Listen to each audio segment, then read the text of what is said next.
Hey, what's up, everyone? Happy Saturday evening or afternoon or morning, depending on where you live. Welcome to another edition of the Winged Eagle Podcast, and I'm back with you with another huge one, just like last week. It feels like I got loaded notes here. We should be going for a while here with lots to discuss. I think last time, runtime was about 3 hours. Last Saturday, I don't think it'll be that long this time, but we definitely got some material to get into today and dive into, and it should be fun. It should be a really fun weekend, and it's going to be a super fun week on the channel. 6 videos, including this one, hitting the channel in the next 8 days. I'm going to run through my schedule for the week for, Dark Side of the Ring, for Double or Nothing, for Raw, all that stuff going on. Plus, I got a couple of more special videos in the works, both coming before May is over. So lots of stuff to discuss in terms of my schedule. We'll get into that a little bit later on as well. We'll talk about some news, a lot of news going on in WWE.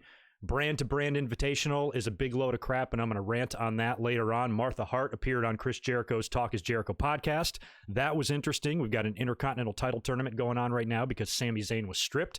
I was able to check out the Road Warriors Dark Side of the Ring episode this past Wednesday, and the season finale comes, this past Tuesday, or this next Tuesday, the season finale comes with a big episode on Owen Hart, and I'll be up here to discuss that on Wednesday morning. I also checked out part 1 of The Undertaker's Last Ride documentary. Part 2 starts tomorrow.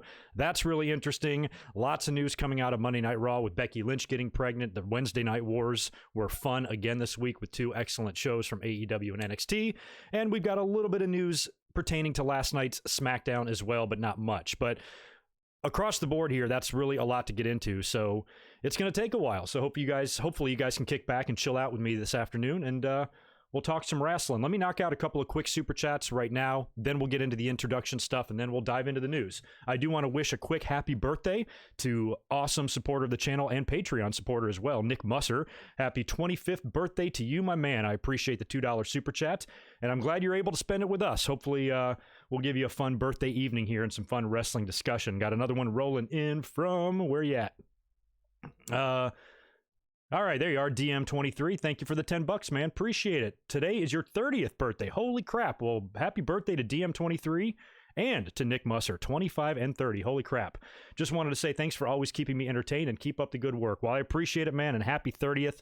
My 30th birthday was one of the funnest times of my life. I had a grand, huge party, and it was like scary, but it was also kind of like, wow, you're in your 30s now. You are a full-blown, full-fledged adult. You are no longer young. You are no longer a kid, but 30's awesome, and the next 10 years will be really fun. So congrats to you, and happy birthday to both of you guys. Appreciate it, man. All right, well, like I said, I want to get into my schedule first, but before we do that, let me just give a quick shout-out to all of my current patrons on Patreon right now. And also, like I've been mentioning before, anybody who's a $10 or month or more patron or a $200 lifetime pledge or more, you guys are being shouted out in the description below as well. If any of you down there have any social media that you want me to plug, whether it be Twitter, YouTube, Facebook, whatever, shoot me a DM on Twitter, hopefully if you use that platform, and just let me know what you want me to put down there, and I'll add that stuff as well, because I'm probably already following you on Twitter anyway. So just shoot me that information if there's anything in addition to your names that you would like down there. But as far as my current patrons go, as always, big thank you to Alex Reynolds, Barry MK400, who I'm sure is in the chat here right now, Big Mike Wrestling Recap, Blake Moran, Brandon Yelverton, Claudio Clavedetcher, Domanian Elwell Sr., Daniel Rodriguez, Devlin Husband, who's also here in the chat. Good to see you, bro. Glenn Warnicki, he has got a video coming up before this month. I'm not sure the date on it yet, but I'll know this week. I'm looking right now at the 27th, which is a Wednesday, premiering it in the morning prior to NXT and AEW, but there's a chance I could move it or bump it to the Sunday before. I'm just not sure yet, but I'll know in just a couple of days, and that's going to be a full review on the entire series of Wrestling Society X that I think aired on MTV in like 2007. I've watched about 3 episodes of it so far. There's 10 in total, and it's going to be a fun review to do and a wacky review to do. So that's another...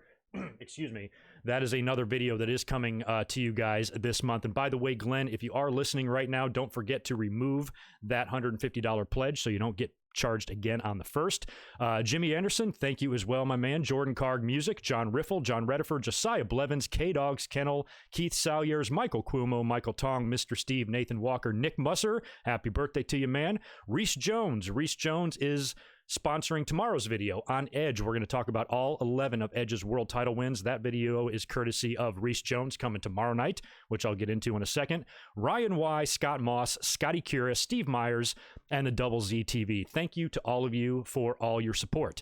Now, like I said, we got videos coming out the ass. Let me just give you a quick rundown of what I'm going to do this week. Like I said, tomorrow night, it's going to be a really fun live stream on Edge.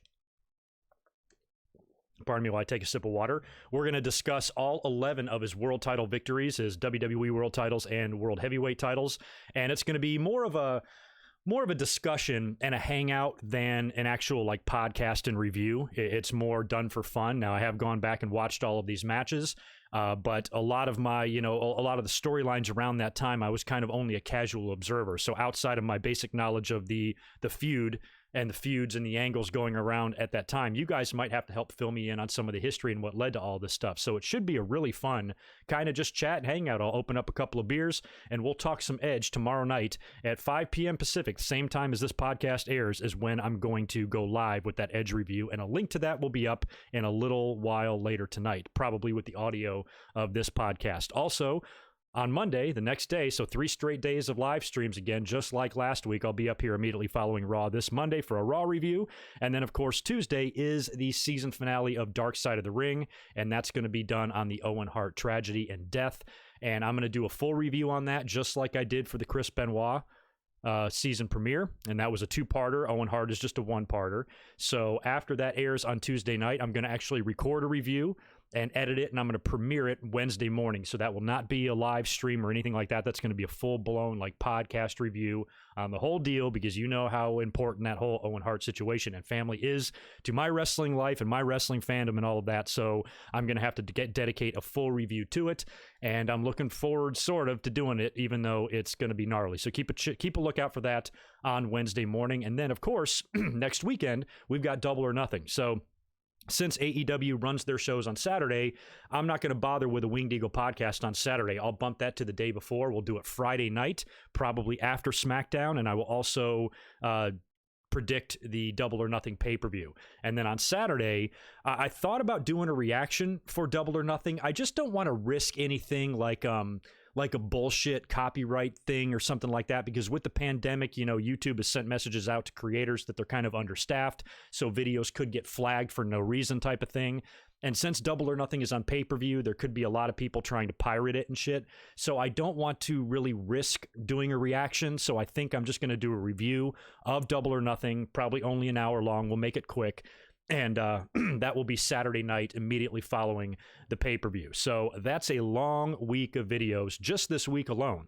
And like I said, Patreon supporter Glenn, I've got a Wrestling Society X review in the works for him. And in light of the news that we got this week on NXT with the return of the In Your House pay-per-view name, branding up with TakeOver, I'm going to do a Best of In Your House live stream. Just got to figure out the date on that. It's probably going to be a Sunday prior to June 7th, probably right at the end of the month or something. I'll space out a time. We'll come up here and we'll talk about the greatest In Your House moments from the just the few years that the In Your House pay-per-view existed, from 95, 96, and 97 there, before they kind of dropped the whole In Your House moniker. So I thought that would be kind of a fun stream, just in the spirit of NXT TakeOver, just to come up here and talk about some of the best matches and moments from that show, because that is a time period that I'm very familiar with, and it is tattooed on my brain. So without even having to do a ton of research, I'm going to be able to just write down tons of matches from In Your House that I liked. You know, Bret Hart and Hakushi, Jeff Jarrett and Shawn Michaels, Bret Hart and Bulldog, the Crybaby match, Sid and Diesel, Good Friends, Better Enemies. The list goes on and on. There's so many great matches from that pay-per-view concept, and I thought that would be a fun live stream to do. So all of that is going to be coming before the end of May, which is really in just about a 2-week span. So the channel is busy. If you're not subscribed, please do. We are literally just an inch away from 30,000 subscribers on the channel. We should be there shortly. So just give the channel a sub and click that notifications bell so you know when I upload videos and stuff like that, because there's going to be a lot of content in the next couple weeks. All right, that's it. I'm done boring the shit out of you. Let me scroll up and knock out some super chats. Then we're diving into the news, and I definitely see some super chats coming in. Michael Cuomo, good to see you, man. Appreciate it. Here's for the Stella. I got to lay off the beer after today and switch to hard liquor. Okay. I live a block away from the beach and got to look good. Nice. I forgot. Where do you live again? I don't live far from the beach either, but it's been a while since I've lived within walking distance from the beach, even though I have in my life. Hard liquor, though, huh? I'm actually not drinking at all. I got good old Arrowhead water. Got more stuff to work on. This whole weekend is kind of dedicated to the YouTube channel, so I'm really kind of prepping, videos for next week and the end of the month and things like that. So I kind of want to stay a little bit sober, but tomorrow for the Edge video, I will definitely be knocking back some Stellas. You can believe that. I got a $20 super chat rolling in. Oh, before I get to that, and I got a $10,000 super chat, it looks like, from Enrique. I don't know what that translates in my currency, but I'll get to that one in 1 second, my man. I got George Morris up first. Thank you, man, for the $2. Hey, Greg, how are you doing? Back at work. Doing good. I'm only working a couple days a week. Very, very easy. It's kind of nice and casual and laid back, and people are really kind of itching to get out and do things. But my particular job is easy. This week, I only work 2 days. I'm going to go in on Wednesday from noon to 3, and then the next day from like 3 to 7. So I'm working like 3-hour shifts, 4-hour shifts. It's super easy. We're rolling skeleton crew. It's nice to kind of get back in and just be social and be out in the sunshine and everything.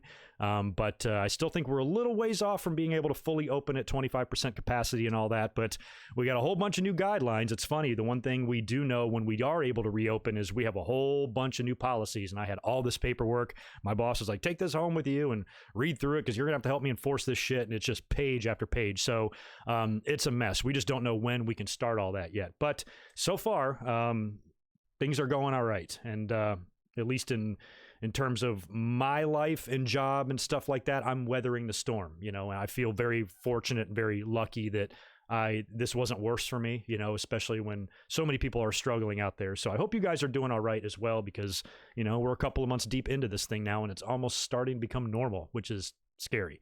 Anywho, I want to shout out Enrique Cardona. If somebody can translate that amount of currency for me, I would appreciate it. I don't think I got a $10,000 super chat, but that would be sweet. Anyway, thank you, brother, for the donation and the comment here about Owen Hart. What if he would have become the higher power with the ultimate goal of becoming WWF and get revenge on Austin and Vince, becoming WWF champion? Okay, so let me think here. So if Owen Hart, what if he would have become the higher power? Well, here's the thing about Owen Hart and the higher power. Owen Hart's death and the higher power really went hand in hand. They were a couple of weeks apart. The higher power came after Owen Hart's death, so Owen Hart wouldn't have been able to be the higher power because he was deceased. Now, if they would have not done the Blue Blazer gimmick and had that pegged for Owen the whole time, then maybe. But Owen at the time, just, I was full blown into WWE. I attended 3 pay-per-views in 1999 alone. I was very kind of ingrained in the product. And I can tell you from that time, based on the temperature of the water and everything, Owen would not have been a guy they would have considered. I felt like Owen was just kind of, by the time, like getting close to his death, I really did feel like he was lost. I thought he had a chance after the screw job, being the sole surviving Hart, the Black Heart, kind of coming after Shawn Michaels. I think that feud could have been stretched. Had Austin not been able to return from the neck injury, you could have done Shawn and Owen in the main event of WrestleMania 14 that year. So I think that once that really didn't pan out for Owen and then he turned heel and joined the Nation, even though I think Owen in the Nation was interesting, he just wasn't the same Owen. He wasn't that Intercontinental Champion Owen from the Hart Foundation days. Completely different. And I felt like he was just, I almost felt like his heart wasn't in it. You could just tell or something. I felt like he was trying to retire and get home to his family, and this crazy desire that so many wrestlers have to be champion and be on top, that didn't feel like it was where Owen even really wanted to be in 1998 or 1999. And based on WWE's treatment of him, I don't think he was up there anyway. So I don't think WWE would have considered him for the higher power. It just doesn't seem right. And plus, I don't know why he would have to get revenge on Austin. Austin should get revenge on him, for the pile driver. So I don't know if that would have worked, although Owen pulling off the hood and saying it was me, Austin, in Owen's voice, I'd pay to see that. Faux show. Thank you for that, Enrique. There you are, Ramon. Sorry it took me a couple of minutes to get to that $20 super chat, but I appreciate it, my friend. For my birthday on Tuesday, can you do the 1994 Survivor Series review for me? On Tuesday, I do not have time to put that together by Tuesday, but Survivor Series 94 is on my list because I have personal memories of that one because I wasn't home. I was actually up north visiting family when Brett dropped the title to Backlund, and I was freaking out because I wasn't in my home base and I couldn't I couldn't find out more about it other than just hearing about it, and I was like losing my shit. And I have a lot of memories for that. But yeah, I will put that on my Survivor Series review list, and I will keep you in mind for that for sure, dude. And I could maybe come up and do a live stream or something like that, but I wouldn't be able to do that on Tuesday, man. I'm so sorry, but thank you very much for the donation as well. You're always in here hanging out with us, and you're the best. Devlin, there you are, brother. Good to see you. Thanks for the $5. Hawaii is opening up beaches. Beaches are finally open. Oh, well, that's good. Okay, so people can get out to the beach. I think people definitely need to exercise caution. I think people who are fucking pissed off that restaurants and bowling alleys and movie theaters aren't open are fucking morons. But there are certain things like being at the beach. I think if you're out there and you're social distancing, I don't really see the harm in it. At least you're outside and shit. They're letting people exercise and go on hikes and walks and things like that. I saw a girl outside lifting weights in the parking lot, I guess because the gym's not open. She's got a whole gym set out there and like her hatchback open, and she's got music playing. She's just out there pumping iron right in the parking lot. So people are kind of desperate to get outside. And I think beaches should be a compromise thing, not where people flood them and pack them in, because that's stupid. But, I think in certain situations, being outside should be all right, just to keep people fucking sane, if for nothing else. But anyway, that knocks out the current batch of super chats, and we're going to get into the news now. All right. So I was trying to debate on what to open with here, and I think I'm going to open with a small rant. I mean, not really a rant. It's it's kind of a rant.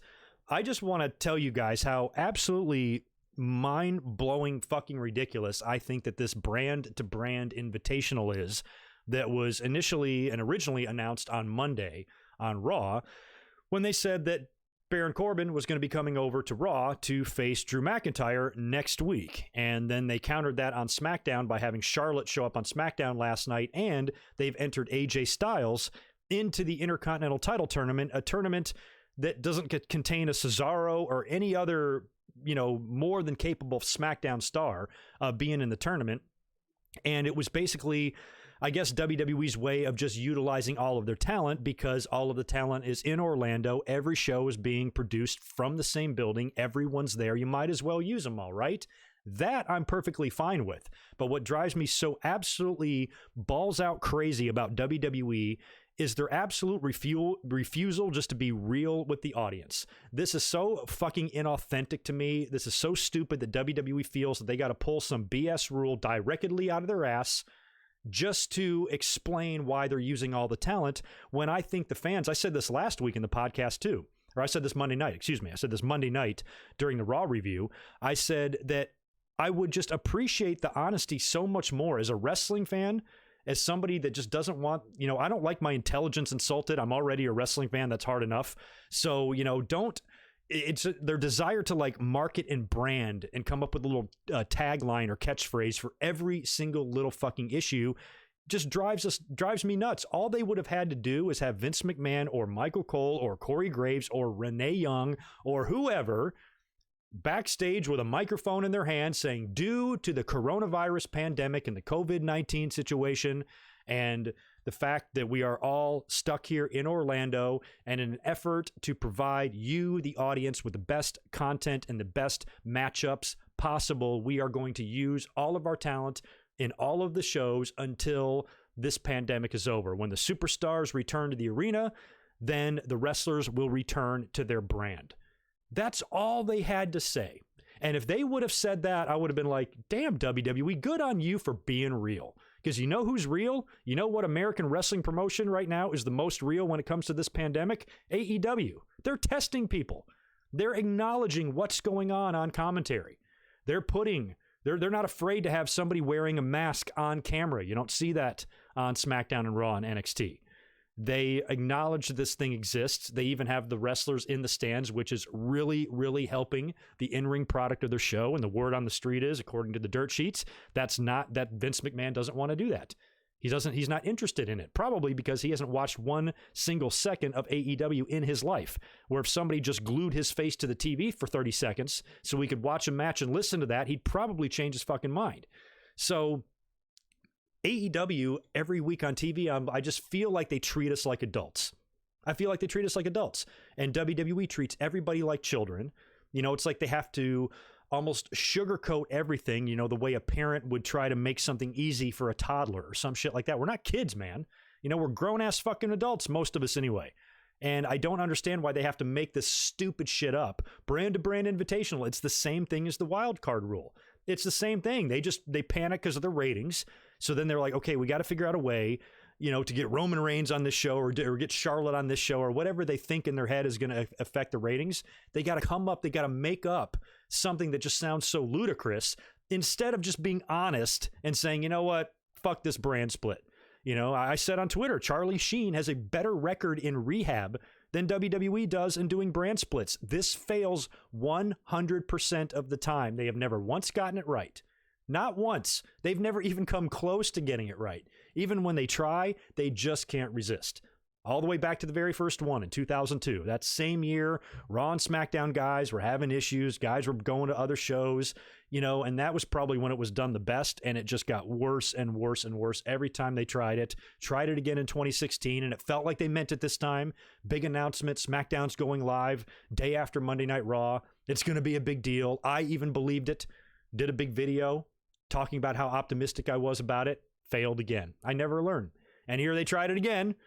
USA and Fox and all this shit, and they're failing again. And there's even some talk about maybe the USA and Fox networks each wanting particular stars for their show. I could see that, which is, again, might be prompting WWE to make up this rule, where I just think it's insulting to the audience to come up with something this stupid that you're not going to adhere to, and then they made it worse. Again, this is what drove me the most. This might push me over the edge today.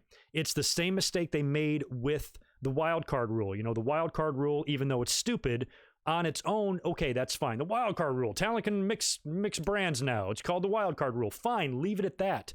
Don't attach stipulations to it, because you're never going to follow them. With the wild card rule, I forgot what it even was now. Was it the amount of wrestlers that could be used on another show or something within 1 week? Whatever it was, they broke the rule the first night. I think it was no more than 3 wrestlers. You guys got to remind me what the stupid stipulation to the wild card rule is. Whatever it was broke on night 1, and they never adhered to it again, even though it was part of the rule. So now it was announced today, in addition to talent being able to switch brands, there is a little bit of a stipulation in that is the talent can only go between brands 4 times a year.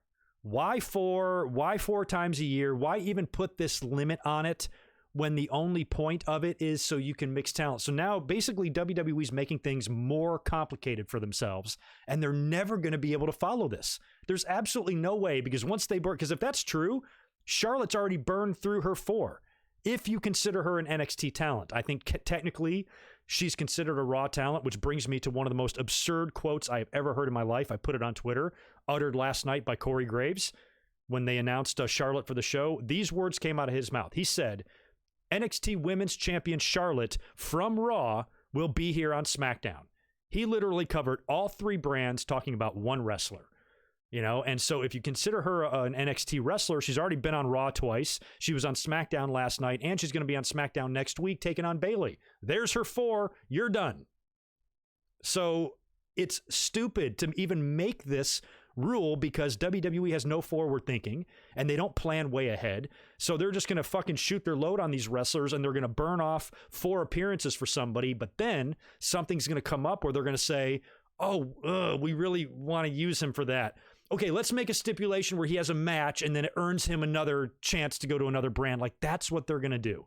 They're going to make this shit up on the fly, and it's going to be so pointless and so useless, because all they had to do to have this make sense was just tell the truth. That's all they had to do. They had to be honest and open with their audience. The audience would have appreciated it. The audience would have understood. Yeah, makes sense. They're all in the Performance Center. Why have all this great talent backstage and not use it? The ratings are down. Interest is down as it is due to the pandemic, because there's no audience. Priorities are different right now, so you can expect a ratings decline across the board for wrestling. We've seen that. So since everybody's there, you might as well use them. And Vince, like I said, Vince, Cole, Corey Graves, Renee Young, fucking Bray Wyatt could have made this announcement on the Funhouse. I wouldn't have cared. It would have made sense. And even the audience at home, even the biggest assholes that complain about every single little damn thing that WWE does, even those dickheads would probably say, well, yeah, it's probably a good idea, because it is. But instead, they create this bullshit that makes no sense, that they're not going to be able to follow. And they've created this rule just because they want to add a little tagline. They have to add a tagline to everything. Everything. And you got to have Vince McMahon screaming at Cole, say brand to brand invitational again. Brand to brand invitational. So stupid, so pointless. This company can suck it sometimes. Man, oh man. Anyway, that's my little rant on the brand to brand invitational. I fucking hate it. All right, Martha Hart. We got to talk about her. She was on Chris Jericho's Talk is Jericho podcast a couple of days ago. I just listened to it, some of it last night, some of it earlier today, and I've listened to probably almost all of it. And this is kind of a nice little 1-2 punch with Tuesday's Dark Side of the Ring finale. So I was surprised to hear her on this prior to the documentary. I was surprised to hear her on it at all. I didn't know she was going to be a future guest. I have not really heard Martha Hart in many interviews over the years, only a couple. So I was like, wow, this should be really good, with Jericho. And I'm surprised they didn't wait until after the documentary to actually record this. But it was good to kind of hear her because, in about a week, it's going to be, in 3 days, it's going to be the 21-year anniversary of his death. I've talked about Owen Hart a lot over the years, and I invite you guys, please, to look at and go on my channel and watch and listen to my Owen Hart podcast that I did on the 20-year anniversary of his death last year, This Day in History. You can find it pretty much on my main page there in one of the playlists. And I talk about Martha Hart in that. And one thing that I've always tried to maintain over the years is, even though I echo and I share the fans' frustrations on Martha and her, her blocking of Owen Hart and his legacy to be remembered, at least in terms of WWE. Even though I understand that, we as fans would love Owen Hart to go into the Hall of Fame and all of that, I've always had Martha Hart's back, because whether you agree with her or not, it's not your husband that died. And if you have a spouse that you love very much and the company that they work for kills them, I'm not sure if you're going to be so quick to do business with that company again. You're probably going to harbor some resentment. And unless you've gone through what Martha goes through, you can't really judge her. It's really easy for an asshole just to sit there and say, man, what a bitch. She should let WWE honor Owen Hart. That is so selfish to think that way. And you're not putting yourself in her shoes. She has every right in the world to be bitter, right or wrong. She has that right, because her life was completely changed after that night. She lost her husband. She has never remarried. She has never gotten over this. And she has made it her life's goal to honor Owen in her own way with the Owen Hart Foundation and other things like that. And she will never do business with WWE again, regardless of what the rest of the family does. She stood her ground through all of these years. So we haven't heard much from her. And for her to come on Talk is Jericho, I was like, ooh, this should be pretty interesting. Now, they didn't get into too many crazy things, but there were a few interesting tidbits on the podcast. She did talk a lot about the early life with Owen, kind of how they met, told a lot of fun stories about his personality and shit like that. And that's what I really like to hear, because, you don't hear that much about, I got plenty of tape of Owen from when he was young and stuff, but, those memories I think should be preserved. And Martha has a whole slew of memories that have really never been shared. Bret Hart and a lot of the family members, Bret and Diana and Davey and anybody else who's done interviews in the past about Owen Hart since his death, they all have told plenty of stories about him. He was a notorious ribber, and we've heard plenty of Owen stories and shrewd interviews and things like that. But, Martha, think about the chunk of memory she has to share that we really don't get to hear very much of. So it was really cool to hear her talk about that. One interesting thing I found on the interview, though, is that Martha seemed completely kind of oblivious to the fact that there's a lot of wrestling companies and merchandise companies now that have zero affiliation to WWE. And they were talking about a shirt, an Owen Hart shirt that was in the works. I think, I can't remember if it was in conjunction with the Dark Side of the Ring guys or what, but they're coming up with some sort of a shirt where all proceeds will go to Owen Hart's foundation. And she had said she had thought about selling merchandise in the past, but every time she was approached, the company that approached her always had some sort of, minor tie. It always came back to WWE, and she just flat out refused to do business of any kind with them. So Jericho kind of butted in. He's like, man, I wish I would have known this. There's so many merchandise lines out there that have no affiliation to WWE. And he basically was like, I can put you into contact with someone right now. And I'm assuming he was talking about Pro Wrestling Tees. And when you think about it, I don't know why that never dawned on me before. I don't think Owen has any merchandise up there, but Martha could have put Owen Hart merchandise on Pro Wrestling Tees and sold shitloads of it. I guarantee you I would have bought an Owen Hart t-shirt for sure. And that would have probably been one of the best selling t-shirt stores on the entire site if they did an Owen Hart store. So, and all of those proceeds, Martha could have donated it all to the foundation if she wanted to. I'm sure she would. So maybe that's something we'll see in the future now that Jericho was kind of encouraging that. We're good, right? I didn't go offline. Jericho was basically like really encouraging her, like, no, you should do that. So anyway, well, my computer's making noise. She did say that some merchandise in an Owen Hart shirt is in the works, and that will be available online through some other company. But it looks like maybe the door has now been opened for her to do more in terms of Owen Hart merchandise. And it'll be so great if she does do that, because the money's going to a good place and stuff like that. So that was kind of cool to hear that. She seemed basically completely unaware. That's probably just a whole bunch of money that could be made there and donated to Owen's charity. So keep a lookout for Owen Hart shirts in the future. That could be good shit. She also did talk about the lawsuit with WWE, which I guess I knew that it wasn't pretty, but she really said how nasty it got. And she, and really painted a pretty ugly picture of how horrible the WWE lawyers can be. I mean, they seem to have absolutely zero sympathy for her at all. She said it got to the point where the lawyers couldn't even have depositions. They couldn't, from both sides, because they couldn't even be in the same room with each other. A judge had to be there to kind of moderate.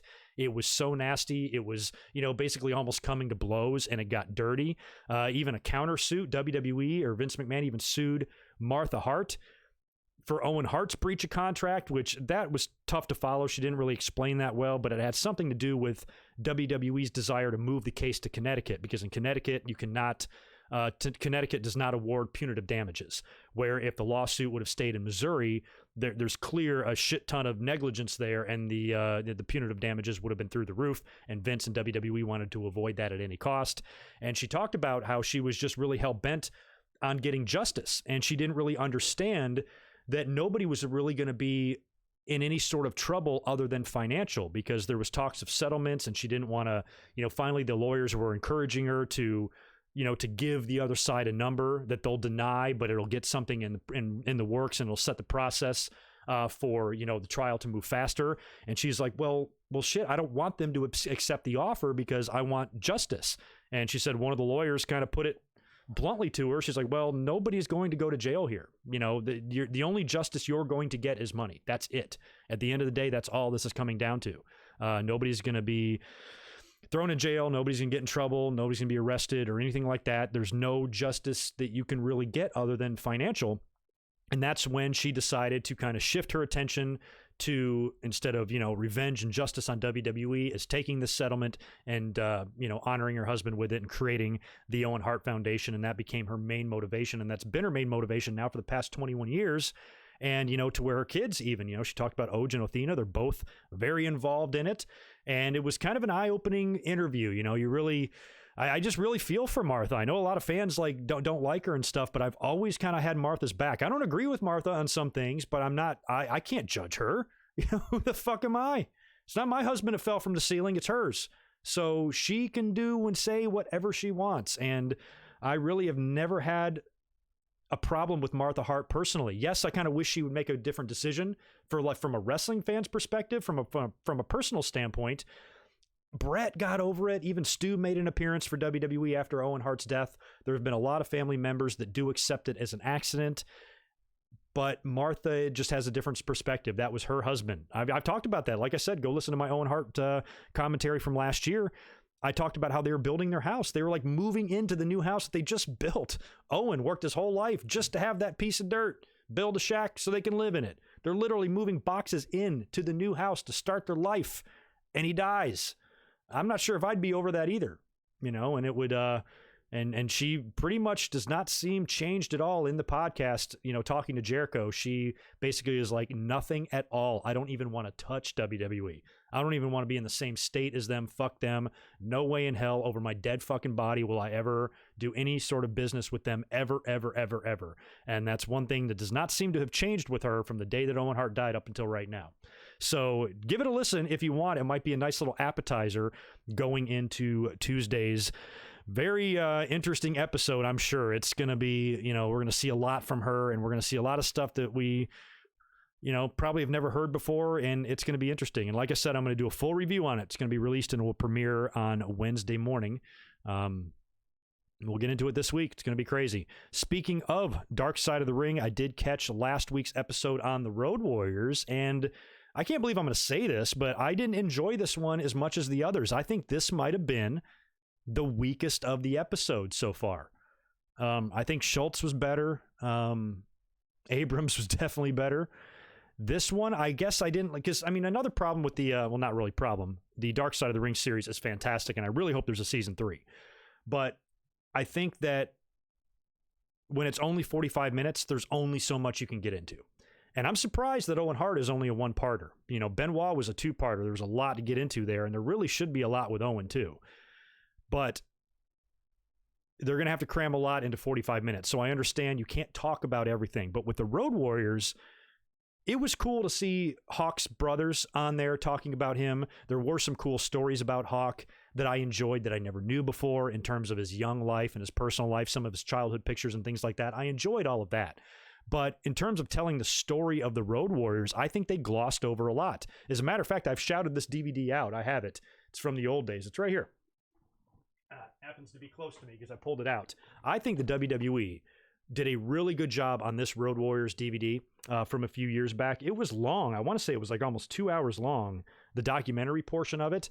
And it really went over a lot more in detail than what the Vice channel did. I think it more focused on Hawk and the tragedy of his life and things like that. So like I said, it's not their fault. It's 45 minutes. You can only go into so much. But, you know, they were telling stories that really were leaving big chunks out. I think probably the biggest one to me was when they were talking about when they got signed by WWE and they had just signed the Modern Day Warrior. Well, the champion was the Ultimate Warrior, and they just signed the Modern Day Warrior, but they changed his name too. You know, Kerry Von Erich became the Texas Tornado, so there was no Warrior there. So they told the same story, like when Vince brought him in, he's like, I got too many Warriors. Well, he really only had one Warrior because the Modern Day Warrior was now the Texas Tornado, so he wanted the Road Warriors to change their names. So they said that they came up with the Legion of Doom, but they were already in the Legion of Doom in Georgia Championship Wrestling back in the day. That that Ellering, it's a stable that Ellering started. It included King Kong Bundy, Jake the Snake Roberts, Arn Anderson, I think, was in that, Matt Bourne, couple other guys, but the Legion of Doom was actually a faction that encompassed a lot of other wrestlers other than the Road Warriors, and they didn't say shit about that. And I was surprised. And that's just one example of stuff that of things in the documentary that I think they skipped over a little bit, but at the end of the day, it was still good. I mean, every single one of these documentaries have been fantastic, and that's probably the problem with this one. There's nothing wrong with this documentary at all. It was very well done, but when you compare it to all the other great ones they've done this season, I think this was the weakest one, just in my personal opinion. Still good, but, you know, of all the ones we've seen, I probably enjoyed this one the least because I just didn't feel like they told me anything I didn't know, kind of thing. But I think it's safe to say, based on the success of last season and the success of this season, that a season 3 should definitely happen. And we've talked about this in previous weeks. Like, what do you guys think would be good topics for a season 3? I wrote down a few because now that it seems more and more likely that there will be, there's a lot of ones to get into. I mentioned a couple of weeks ago that they've done all the best ones. They really have. I mean, they've hit the screw job. They've gotten to Owen now. They've gotten to Benoit. There's still some others they can do, but you know, some the Brody, Von Erichs, things like that. But I still think that there are great episodes to do. I think we should see one on the Vince McMahon steroid trial. That would be great. Maybe the death of Brian Pillman. We've mentioned that one on the show before. China would be another great one, although there would be some big pieces, I think, missing from that in terms of interviews. You could probably get X-Pac, but I don't even know if the family would want to have him on there. They had a rough time, you know, but you'd probably want to hear from like Triple H and Stephanie and people like that, but they're not going to be available for that. But you can still, you know, you still got Vince Russo and Cornette and Jim Ross and a lot of guys that, you know, had intimate knowledge of working with China. So that documentary definitely could be done and should be done. I think it should be. We could do some episodes on some of the, you know, harder deaths, maybe the Canyon suicide, the death of Miss Elizabeth, which I don't even want to fathom that episode. Don't even think I could take that one. That death still bothers me because it was so fucked up. I know they covered a lot of Eddie Guerrero and Miss Elizabeth, for that matter, last season, and Eddie Guerrero in the Benoit documentary. But I do think you could do an episode on Eddie Guerrero because, you know, he had a lot of problems too. Mike and Eddie Graham, you know, Florida Championship Wrestling is some of my favorite old wrestling to go back and watch. And Eddie and Mike had tumultuous lives. You know, they both committed suicide.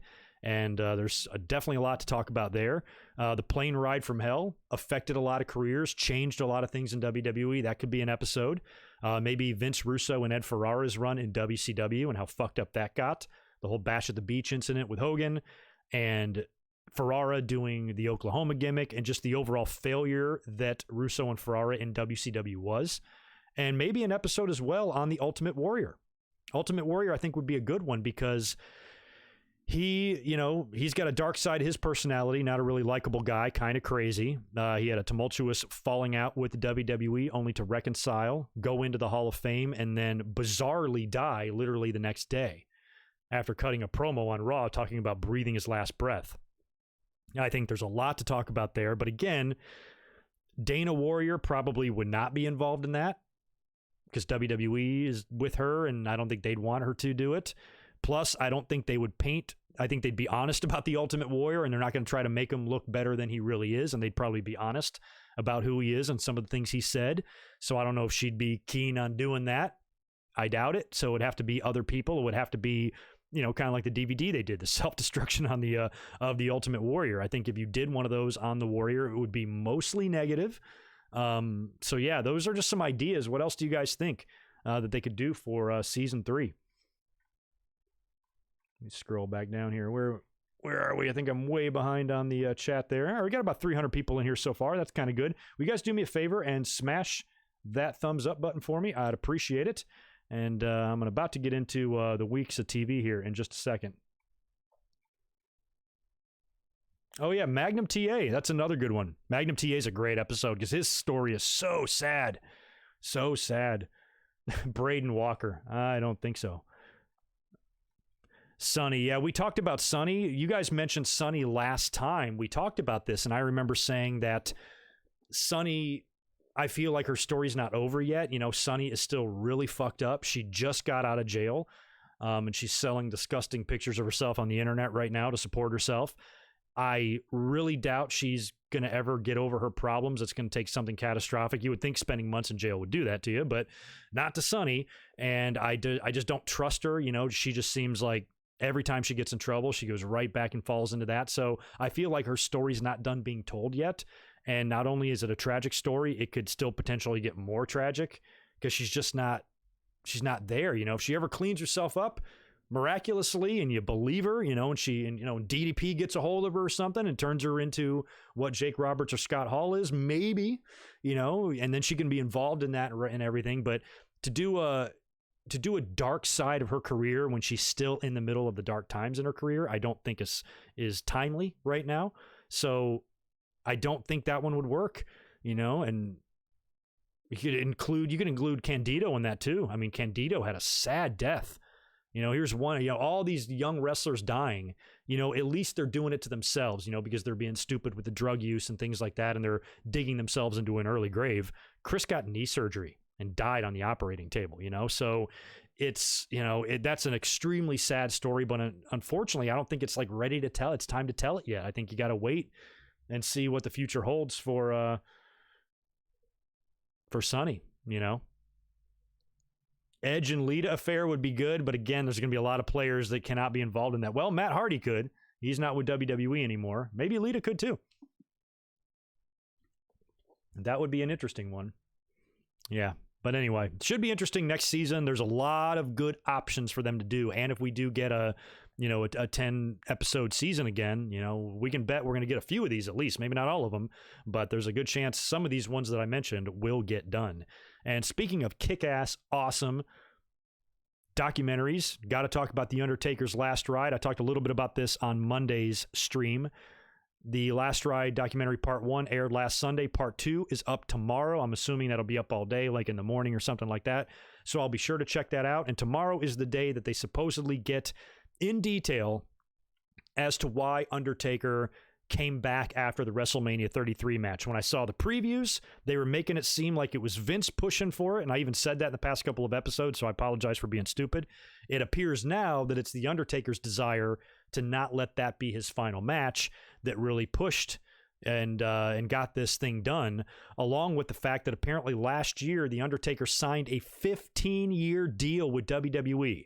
that's going to put him with the company now up until he's like 70 years old and will give him a grand total of a 44-year run in the company. That's insane. And apparently the only reason they signed him to this 15-year deal is because he took that StarCast booking last year. He was announced for StarCast and WWE pulled him. So that was I think he got that deal based on that. Oh shit, we can't have him go and doing other stuff outside of our umbrella. So let's sign him to, you know, one of the most insane Legends contracts that's ever been written. But you know what? I'm glad he's gotten that, you know, because, you know, I'm glad that he's going to be there. I don't want to see Undertaker in the ring in 10 years. I don't want to see the Undertaker in the ring in 10 months.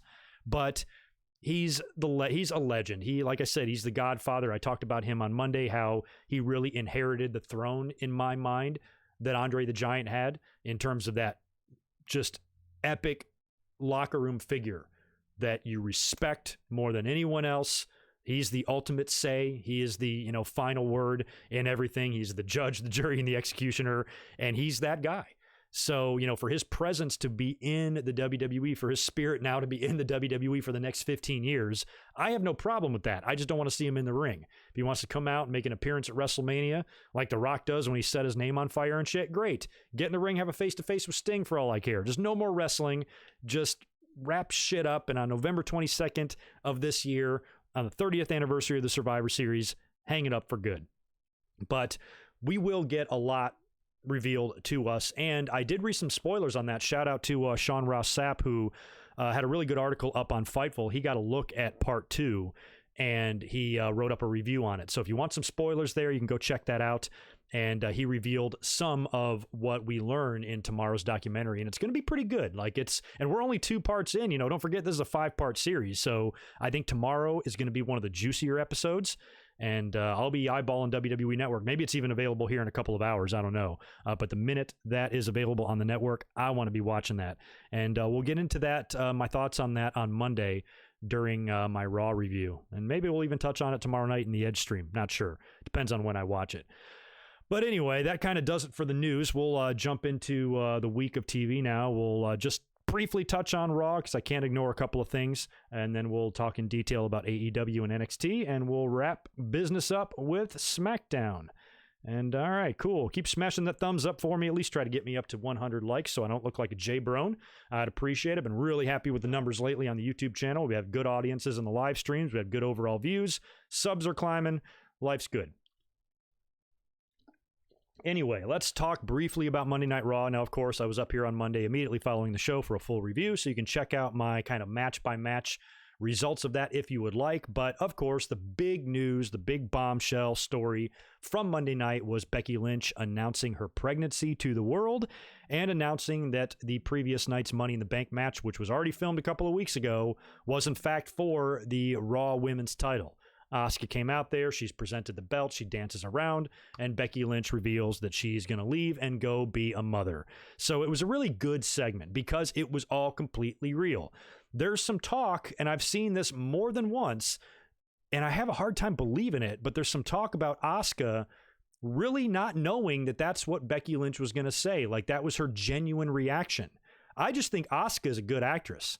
You know, I think Asuka was, you know, caught up in that moment when she saw Becky say that. I don't understand how Asuka would not know, even if they said to her, you know, because she had to know she was getting the title. So wouldn't she have questions? I'm getting the title. Why? Is Becky hurt? What's happening? Why does she have to leave? Would they really say, I'll just wait, she'll tell you when she gets out there? Plus, it's all over the internet. We knew hours before. We heard the pregnancy rumor 7 hours before Raw went on the air, a long time before. So we heard it. Asuka's on Twitter. I follow her. She tweets all the time. How did she not see this? So anyway, they're kind of saying that Asuka's reaction was genuine. Either way, it doesn't matter to me. Her reaction was great. Genuine or not, she looked to be, and I'm sure she was, in reality, very happy for Becky. But the idea that she just found out right there, I just personally find hard to believe. I'm not saying it didn't happen. I just find it hard to believe. But it was a really sweet moment between the two, because Asuka, I was giving her shit at first when Becky Lynch is clearly emotional. And she announces Asuka is the winner. And she's like, I'm champion. And she grabs the bell and she proceeds to dance all over the arena while Becky is like literally in tears. And I'm like, all right, Asuka, way to be humble. Don't you want to like let her finish her sentence before you like act like a maniac? I was kind of laughing about that. But then she settled down and Becky made her announcement and she hugged her. It was very sweet. It was a very sweet moment between the two. And it was a good segment because it was real, you know, and I don't, you know, I've always like Becky Lynch, but she kind of fell out of favor. You know, the fans were all about her. They demanded her to be champion. As soon as she was champion, they all hated her again. I tried to have her back for the most part, but I did understand some of the complaints with her. I've never really been a huge fan of her promo. She's not believable to me. She doesn't reach through the screen and grab me and you know, keep my attention. She sometimes feels inauthentic. She sometimes feels like she tries too hard. Seth Rollins had a lot of these same problems too. But when it's real, you can feel that it's real, you know, and part of the reason why I felt all that real emotion from Becky is because it was real. You know, she's pregnant and she probably has a ton of mixed emotions right now because, like I said, there's no way that was planned. You know, who's having a baby in the middle of a year-long title run in a pandemic? So it's not like they consciously went out to get pregnant here.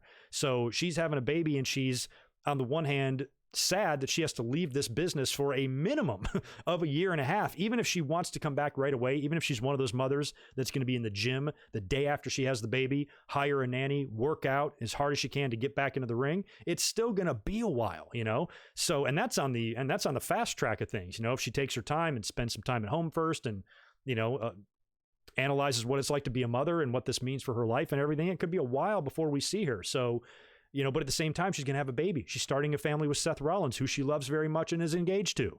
So she's 50% happy, 50% sad. It was tough. So you felt all of that and you could see it. And it was a good segment just for that. Like, it's just nice to see real stuff. You know what I mean? So, have no idea in my wildest dreams why I've seen a lot of negativity to Becky Lynch's pregnancy. Like, people saying, why would she get pregnant and shit like that? Like, Jesus, man, that's somebody's own life, somebody's own reproductive system. You don't say who she fucks and when she gets pregnant or anything.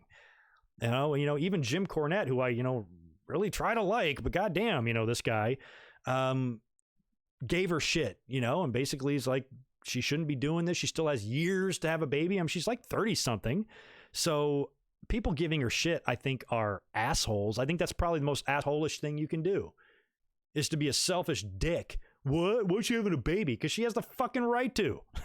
You know, like, would you want to be told that you can't do something? Goddamn. So I think the fans like criticizing her and stuff are fucking stupid. I think the fans that think she's not getting paid during this whole thing are even dumber. You know, Becky Lynch will be back in the WWE, I have no doubt, but you know, pregnancy takes a while, having a baby takes a while, and I think the fans should be happy for Becky and Seth, not like resentful and douchey. What is wrong with people? Anyway, I didn't see like a ton of negativity, but the negativity that I saw was enough to say, you know what, I want to mention the podcast and say, you know what, if you're giving Becky Lynch shit, you're a piece of shit. That's all I'm going to say.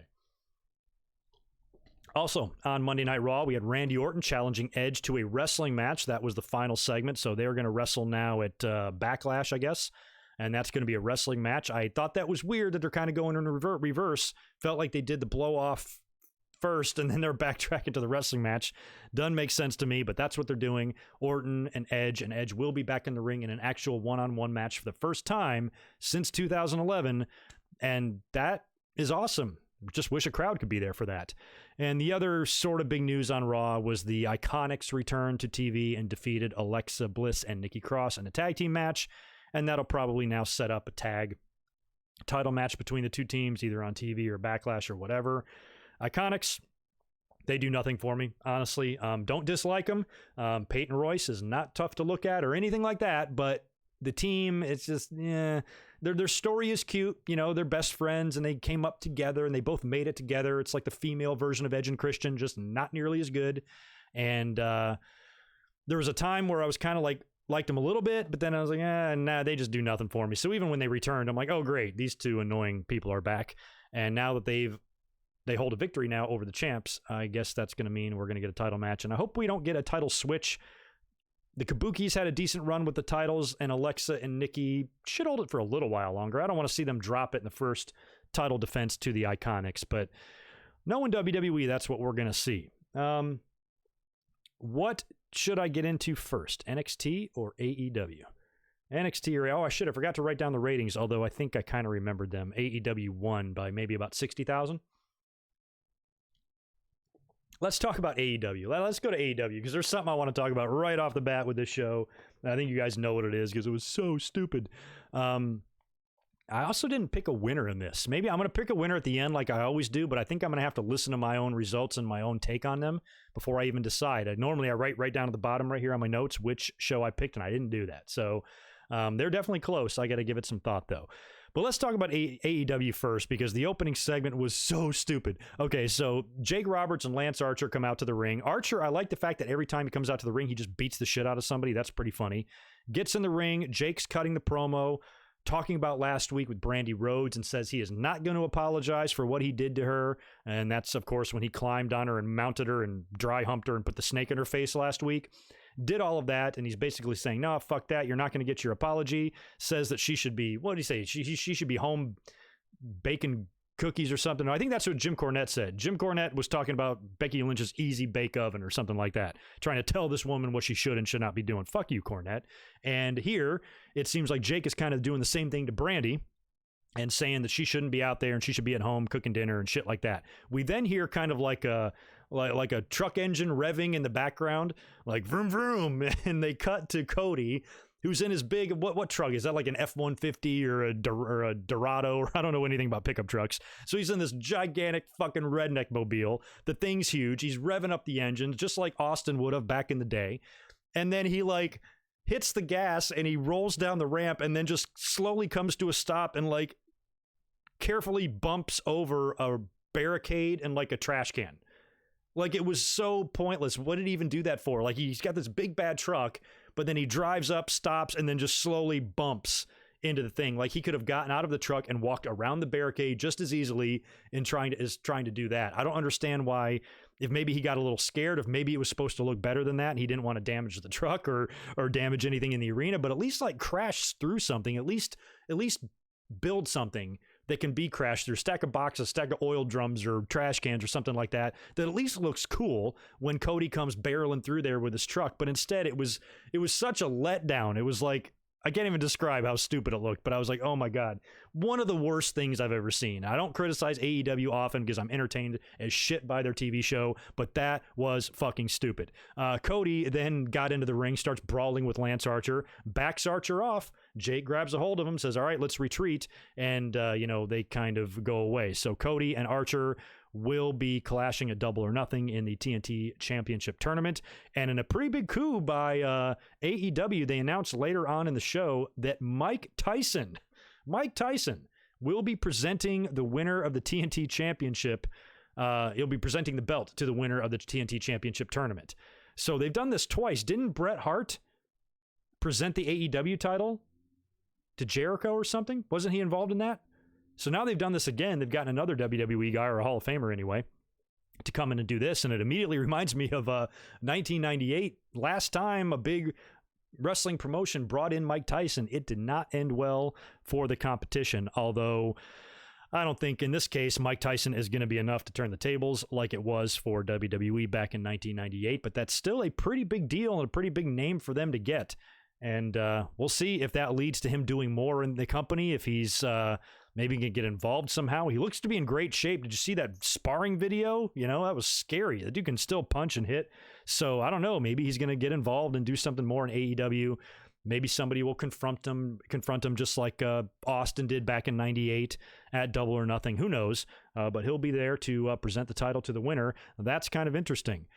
We had Jurassic Express taking on the Best Friends on Dynamite. This was a fun match. I like this match a lot, but nothing is going to top what happened to Orange Cassidy during this match. He comes out, he stands on the stage, and it was just one of the most brilliant camera shots and angles I've ever seen. Orange Cassidy is just standing there, and it's almost like the camera that's down in the area off the ramp is kind of looking up at Orange Cassidy diagonally, and then just completely out of nowhere, flying into frame is Rey Fenix, who just hits Cassidy with this crazy kick that almost knocks his head clean off his shoulders. It looked like something you would see in a cartoon, because you didn't see Phoenix jump. You literally just saw him fly into screen, and poor Orange Cassidy's head almost came clean off his shoulders. That was a hilarious spot. I went back and watched that like 3 times today. Holy shit, great stuff.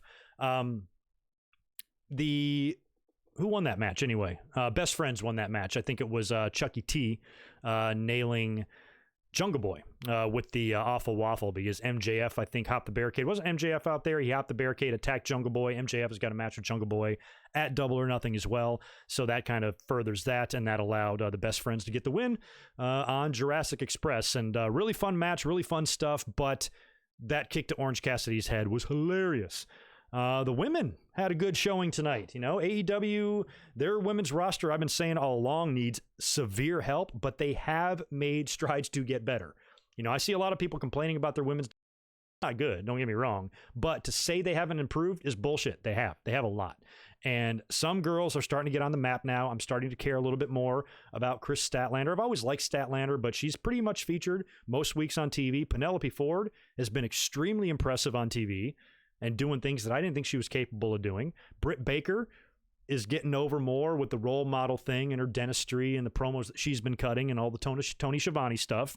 And you've got Hikaru Shida, who's been winning the hearts of everybody, who's just a good-looking talent, who still isn't as seasoned as maybe some, but will probably get there, and is really been showing us a lot. She's been the number 1 contender for so long now, and she would go on to win this fatal 4-way. She pinned up Penelope Ford after a really sweet knee to the face, and they announced right after this match that she would now finally be acknowledged for being the number 1 contender, and she'll be facing Nyla Rose for the title at Double or Nothing. So that should be good. I like Hikaru Shida. Everybody else does. I still don't think, as much as I like her, I feel like Nyla is going to continue to run here. I just feel like that, but I think her day will come. It's good to build, you know, good contenders. You know, you don't have to continue to pass that belt to everybody here.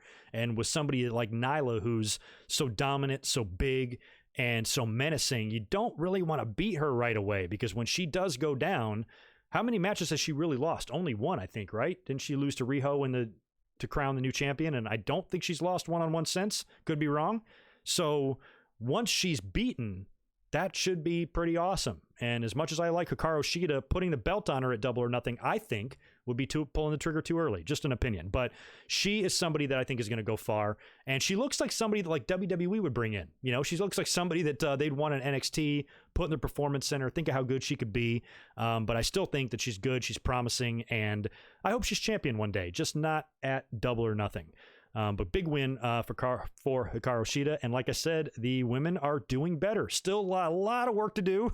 They're nowhere near anything on any of the rosters of WWE, but they're inching that way. It's like all you can do is just get better. All you can do is improve from the previous week.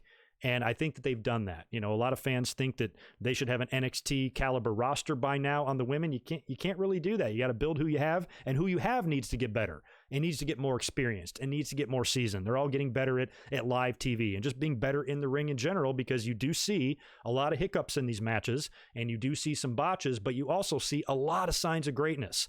So that's all you can do, is just work at it. I think fans are a little bit too impatient, and they expect this shit to be better overnight. Doesn't work that way. It's just life. But I think the women are doing better, even though I think they still have eons to go. We had Kenny Omega and Matt Hardy bouncing back from the devastating loss in last week's bonkers main event match that involved everything in the kitchen sink. They took on Santana and Ortiz this week, trying to get some revenge on them because they were very involved in the big brawl last week. Really fun match. Sammy Guevara comes out with a neck brace, and I think he's got a chair in his hand. And he, of course, took the crazy bump being run over by the golf cart last week, so he's selling the shit out of that. He takes an absolutely awesome twist of fate bump from Matt Hardy. Matt Hardy hits him with the twist of fate, and that fucker lands directly on his head. It reminded me of, you guys got to help me on the date and when this was. I think it was when RVD was leaving WWE or something. He had a loser leaves town match or some shit like that with Randy Orton. And Randy Orton hit him with an RKO, and RVD landed just like that. I think that that Sammy took that bump much the same way, because essentially the twist of fate is the same move. as the RKO, and it really reminded me of that, but really good Twist of Fate bump by Sammy Guevara. I love that guy. Hardy and Omega would win after Matt hit a Twist of Fate after a V-trigger onto Ortiz. So he's kind of like sitting up on the top rope in superplex position. Omega comes flying in with a V-trigger, and then Matt Hardy pulls him off the top into the Twist of Fate for the win. So Omega and Hardy bounce back from the loss last week. As you know, Omega is one half of the tag team champions, correct? And Hangman Page has not been on TV. Neither have the Young Bucks. They're all members of the Elite, and they all have a match at Double or Nothing. Well, apparently, they will all be back on TV this week for the Go Home show. I don't know the story as to why they haven't been there. I don't know if it has to do with not wanting to compete during the COVID stuff or whatever, but they haven't been there, but they'll be there next week. Not sure what's going on with Taz and Darby Allin. This whole thing seems kind of weird to me. It looks like Taz is trying to offer advice to Darby, but Darby is really, really hesitant and resistant to anything that Taz has to offer. So Darby, to me, doesn't seem like somebody that would even fit Taz. They are not the same.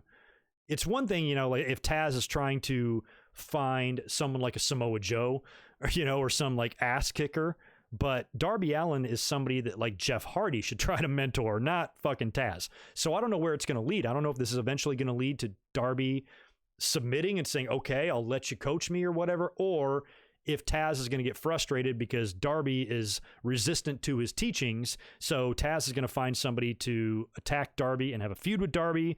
And maybe that's what we're seeing here. If there's a lot of free agents out there right now, so maybe this is all leading to Taz finding his own guy, bringing that guy in to target Darby Allin. If that's the case, Rusev, I don't know. What do you guys think? We'll see where it goes, but it could be something like that if I had to guess, because the two of them as a pairing don't match. They match less than Arn Anderson and Cody Rhodes, so I don't think that that makes any sense. We'll see.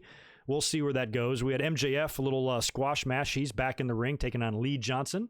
Beat him rather handily. He cuts a promo on Jungle Boy, and he says that he will be facing Marco Stunt next week. So we got on the Go Home show. So we got MJF and Marco Stunt coming up on Wednesday. And now it's time to talk about the most painful part of the show. I've been dreading this. I've been dreading talking about this. We had an unfortunate, we all suffered a very unfortunate loss on Wednesday night. We should first talk about the match that led up to that, and that was Chris Jericho taking on Pineapple Pete. They're actually calling Shug D Pineapple Pete, which is hysterical to me. Now, Pineapple Pete was having a match a few weeks ago when Jericho was on commentary, and I think he just offhandedly called Shug D Pineapple Pete, and then it stuck. And now they're calling him Pineapple Pete. He's even changed his Twitter handle to Pineapple Pete. And he's got a match with Jericho tonight, or last Wednesday, on Dynamite. And it was not much of a match, probably one of the quickest squashes in Dynamite history. Jericho won with a very quick Judas effect to the face of Pineapple Pete, or Peter of Pineapple, as Matt Hardy would call him. And Jericho won, and that was that. So good on Pineapple Pete for at least getting a match with Jericho and taking advantage of that. Just the way he's dressed, I put this on Twitter on Wednesday, he kind of reminds me of SD Jones. Google it, kids. But Special Delivery Jones was kind of a jobber in the 80s, and he wore a lot of, loud yellow colors and things like that, kind of an island guy. And he just sort of reminds me of like a resurrected version of, or a new modern day version of, SD Jones a little bit, but good on him, because without Jericho making that comment on commentary, this kid would have never been in a match like this. So even though he ate a Judas effect and went down in a matter of seconds, still pretty cool for him to be involved in that. After the match, Jericho gets on the mic and he challenges. Now, don't forget, we had to cancel Blood and Guts and everything because of the COVID stuff. So they've been trying to come up with another match concept. So Jericho says that he wants to challenge the Elite, the Inner Circle versus the Elite, to a stadium stampede match. So basically, this entire match is going to take place in this empty football stadium that Daly's Place, I believe, is attached to. Correct? Is that the way I'm hearing this? And it's going to be just a big brawl in the stadium. So that should be fun based on what we saw in that main event last week. That was almost probably a little teaser, a little sample or appetizer, if you will, as to what they can really do in a match this crazy with some time to plan. I'm looking forward to it. So far, I think WWE's leading the way in these off-site type of stuff, or these crazy match concepts. But Money in the Bank, I think took them a step back because it was a little too silly for a lot of us. There was too many things going on, like the hide and go seek game, and too many people worrying about shit other than those briefcases, which kind of took away the seriousness of it a little bit. So I think AEW here has a better job to do a better Stadium Stampede match than what the Money in the Bank match was, in my opinion. I think this is going to be a lot of fun. This is why I love Jericho. Jericho knows the way to my heart. During his promo, after he challenges the Elite to the Stadium Stampede match, he says, "In the meantime and in between time," which is awesome because that's an old Ed Whalen reference. Ed Whalen was an announcer in Stampede Wrestling in Calgary, and that used to be one of his catchphrases all the time. And I have so much Stampede footage. I hear that all the time. And when Jericho said that, I'm like, look at him. He's probably dropping a reference there that 20 fucking people at home understood. And that's why I like him. Jericho's the man. And especially when he's talking about a match with the word Stampede in it, dropping that little Stampede Wrestling reference there won my heart. That's why Jericho is my favorite wrestler in 2020 for sure.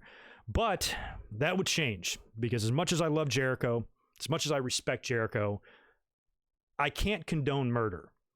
And after Jericho is done saying all this, Vanguard 1 flies into the arena because he's delivering a message from the Elite that they accept. Vanguard 1 accepts the challenge on behalf of the Elite. So that match is now set for Double or Nothing Stadium Stampede.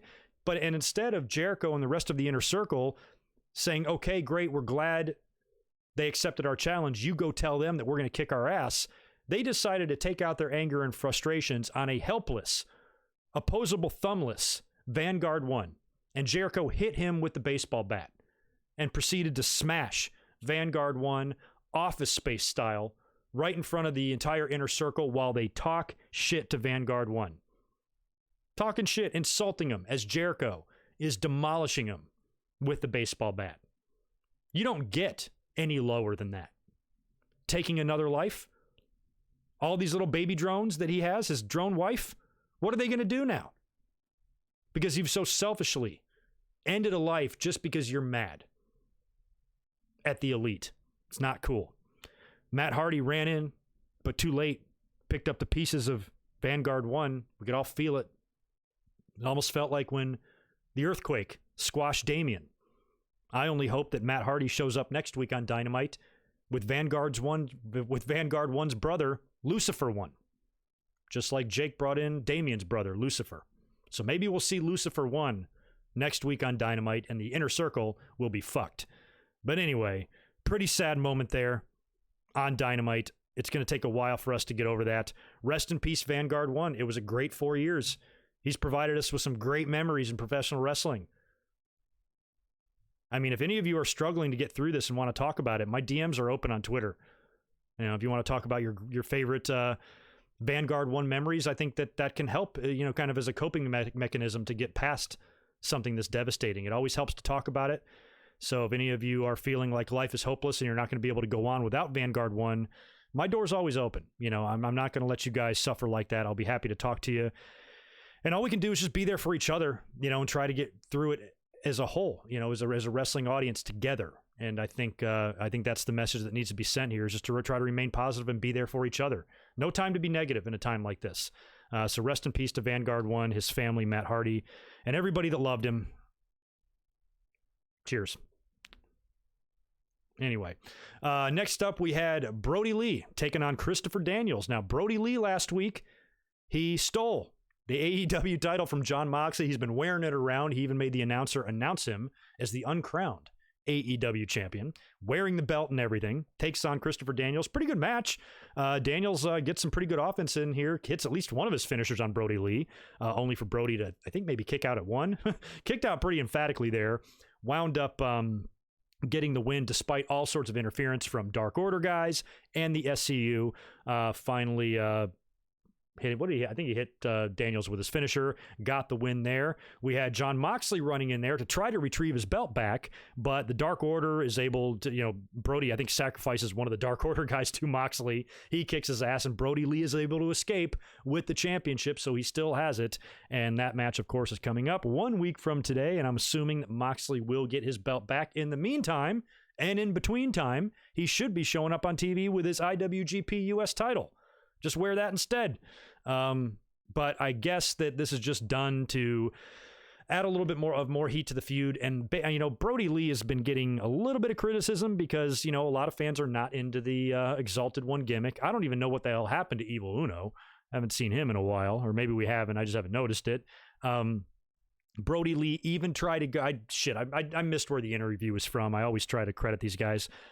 He said something recently where he said that the vignettes were not a dig at Vince McMahon, and if they were, it was purely coincidental or something like that, or unintentional. Bullshit. That was absolutely meant to be a direct shot at Vince McMahon, and you're insulting our intelligence by saying it's not. But despite all that, I am not anti-Brody Lee the way some are. I still like Brody Lee. I think people are almost like too impatient. Brody Lee, if he's not a huge star right off the bat, just in a couple of weeks of him getting there, fans look at it as a failure. Stone Cold Steve Austin was the fucking ringmaster for 3 months. And then he was Stone Cold Steve Austin for a full year before fans even gave a shit about him. So, these things don't really happen overnight, and it takes time for a character or a wrestler to find their new niche. This guy's been Luke Harper for the past fucking 8 years. So now being this Exalted One, he might find out what works and what doesn't, and he might be able to change and go and go with the times. Like, we've seen this lots of times before. Like, what a wrestler winds up as, if he's a gimmick wrestler, it usually is pretty far from what the gimmick looked like during his debut.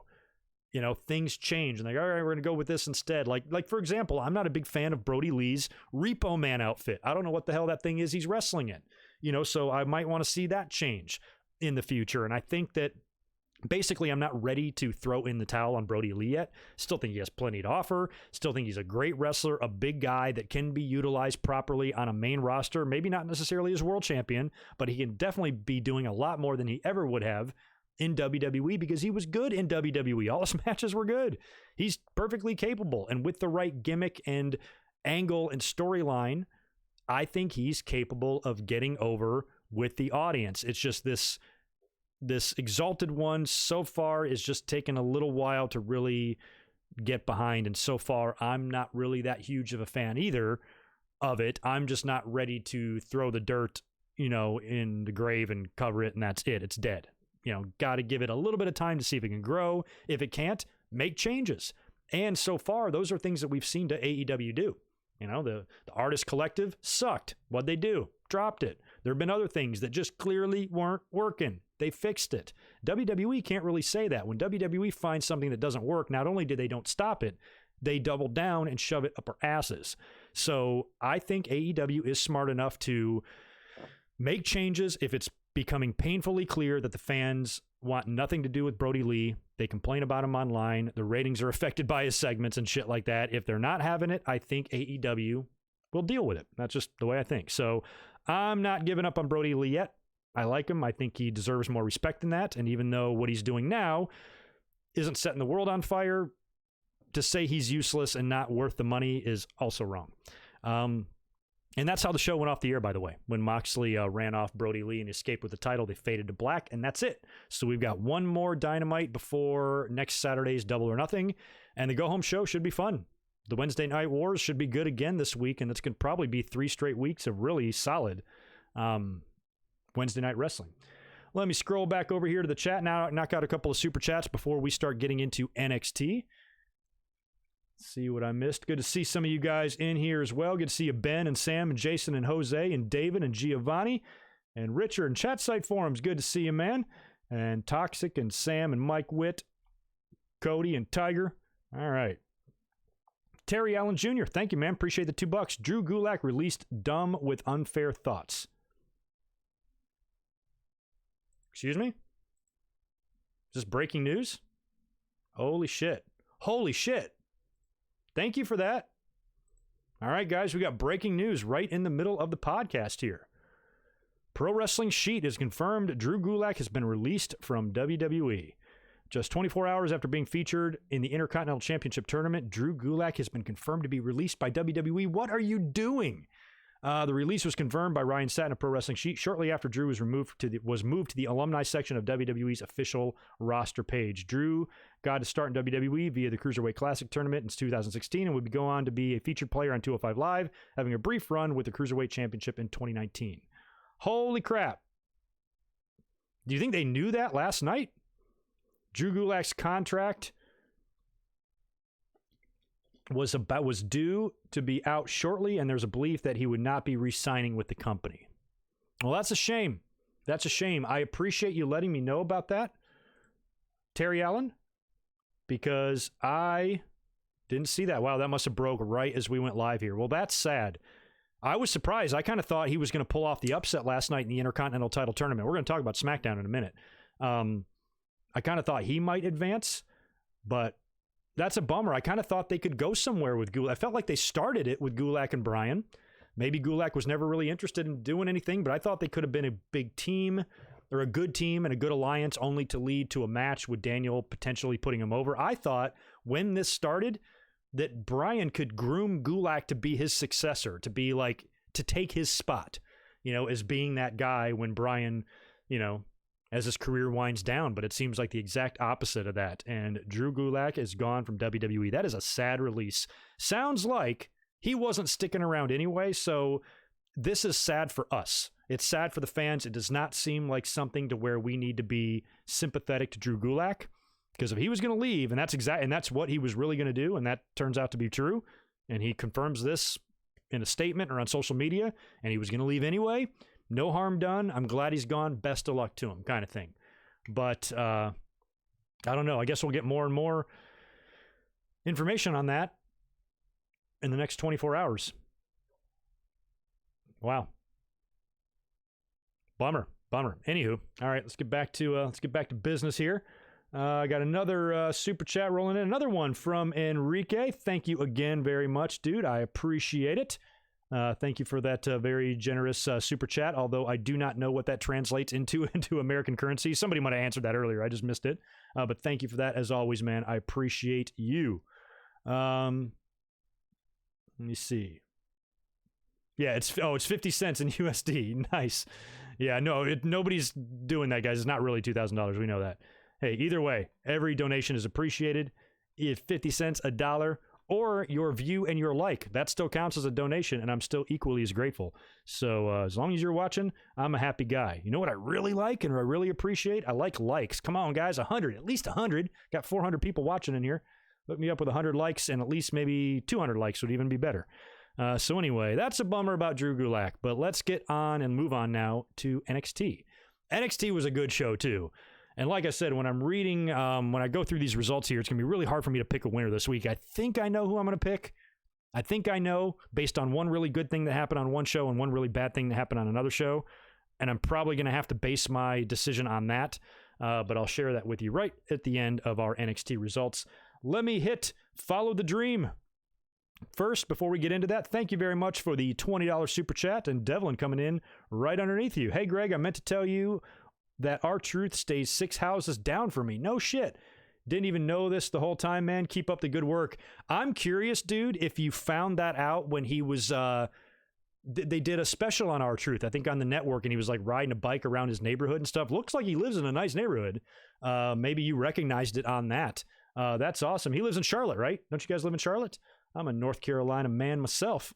That's really cool. Go knock on his door. Bring him some cookies or something. Awesome, dude. Appreciate the super chat, and I appreciate that story. That's really cool. Devlin, good to see you. Thanks for the $5. I'm still here. Oh, yeah, I know. Oh, did I not shout you out earlier when I was just reading off names? Sorry, bro. I know you would never leave me. All right. Where are we at? All right, that is where we are. Okay, cool. We'll go on to NXT now and move on with that. Let's start with the big, even though this happened later on in the show, I want to open with it. Just want to open with it because I am stoked. We've got the In Your House pay-per-view name is making its return to NXT. Triple H and Shawn Michaels did a segment where they were joined by Road Dogg, and they announced that since there's a pandemic going on and we're all stuck in our house, that they're going to bring back In Your House and attach it to the TakeOver name. That's very cool. Shawn had the little bandana over his face. Road Dogg appeared. They talked about a couple of funny In Your House moments, including touching on the Triple H and Henry Godwin Hogpen match. That was fun. And I don't know why, but I just marked out for this announcement. I'm like, that's fucking great. I love that I love the logo that they released. They kind of incorporated the old In Your House logo with the NXT TakeOver logo. It fit perfectly, and that makes me really happy. Now, one thing that they absolutely must do, and WWE, you better be listening to me right now when I say this, bring back the old White House set thing, because that was not a big set. And when you look at the old In Your House pay-per-views and you kind of try to gauge it, and you look at it, I think it can fit. If they still have that exact same house set in the warehouse somewhere, drive that bitch down to Orlando and set it up in the Performance Center. There's room. If there's not room, build a smaller version of it and do it, because that absolutely has to happen. I don't think they're going to be giving away a house this time, but ironically, the very first In Your House, the anniversary of that was just 2 days ago. I think that was on May 14th. It was on Mother's Day that year, and that's when they actually gave away a house, which ironically was located in Orlando. I wonder whatever happened to that house and the winner of it. I remember Todd Pettengill and Stephanie Wyand. I recently had that show on the TV, and I kind of forgot how serious they were taking it. I was laughing my ass off because all the fans back then, I never sent in a letter. I never sent in a letter to win the house, but that's how you had to enter, was sending in a letter. And then they had this big trough of all these letters that were sent in, and they were showing footage of how an armored car with two police escorts were escorting the letters to the fucking arena. Who's going to rob an armored car to steal the letters? It's the dumbest thing. So anyway, they were driving it all the way there. They made a big deal about it. And then Todd and Stephanie announced the winners. But In Your House had a lot of great matches. I mean, I think my favorite of all time, I did a This Day in History of it back in December, was Bret Hart and the British Bulldog In Your House from December of 95. If I had to pick one match, one-on-one match, that would be it. Although there was lots of great one-on-one matches. I love the Shawn Michaels Jeff Jarrett match for the Intercontinental title. I love the Shawn Michaels Diesel match at Good Friends Better Enemies. That's probably my top three. But In Your House was a fun time. In Your House was a fun time, and just, you know, for the nostalgia purposes, I'm happy to see In Your House back. And like I said, I'm going to do a live stream, do a best of In Your House live stream, kind of a fun discussion between now and June 7th. I'll have a date for that very soon, and we'll come up here one night and toast some cold ones and talk about the good old days of In Your House. Anyway, that was the big announcement that was coming out of NXT, because they announced this big announcement earlier on in the day. So we were all speculating online as to what this big announcement could be. And a lot of us thought that there were some rumors that they could be moving to Tuesdays, which would be weird. I couldn't have seen them doing that. It would seem like they would just be admitting defeat, losing to the ratings of AEW. So they want to improve their ratings and move to a different night. But, you know, they're the ones that, I mean, they both basically did it to each other. You know, AEW went on Wednesdays to go head to head with NXT on the network, but then NXT jumped to the USA network, moved their show to 2 hours to go directly head to head with AEW. So like AEW wanted to go head to head, and then WWE recountered. So they kind of butted heads there. It's kind of hard to say who's right and who's wrong as far as, you know, going after the other. But if they would have moved to Tuesday nights, I don't think I would have liked that, because that would have just added another week or another day in the week for wrestling. Now we got Monday and Tuesday and Wednesday. Then we got Friday Night SmackDown, pay-per-views on Sundays or whatever, just too much. So I'm glad that it just turned out to be the In Your House announcement, and that was great shit. So I'm excited for that coming up on June 7th. That'll be fun.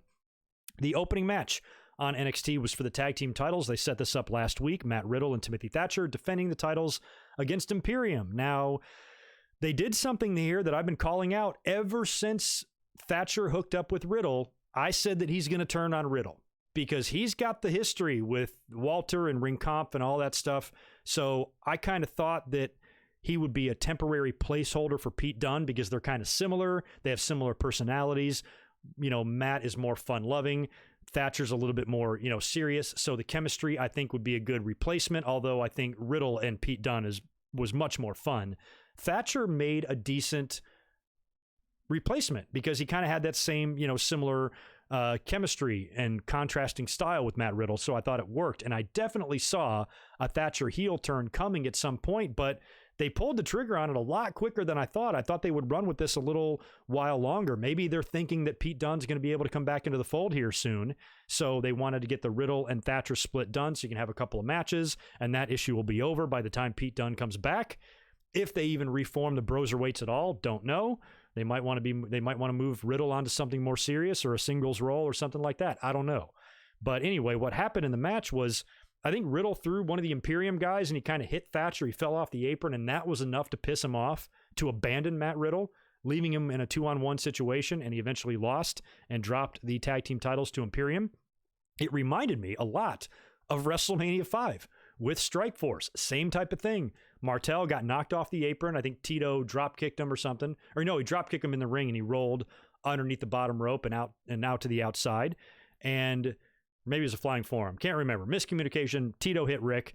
He went outside and he was pissed and he left and he abandoned Tito to take on the Brainbusters by himself, and eventually Tito lost.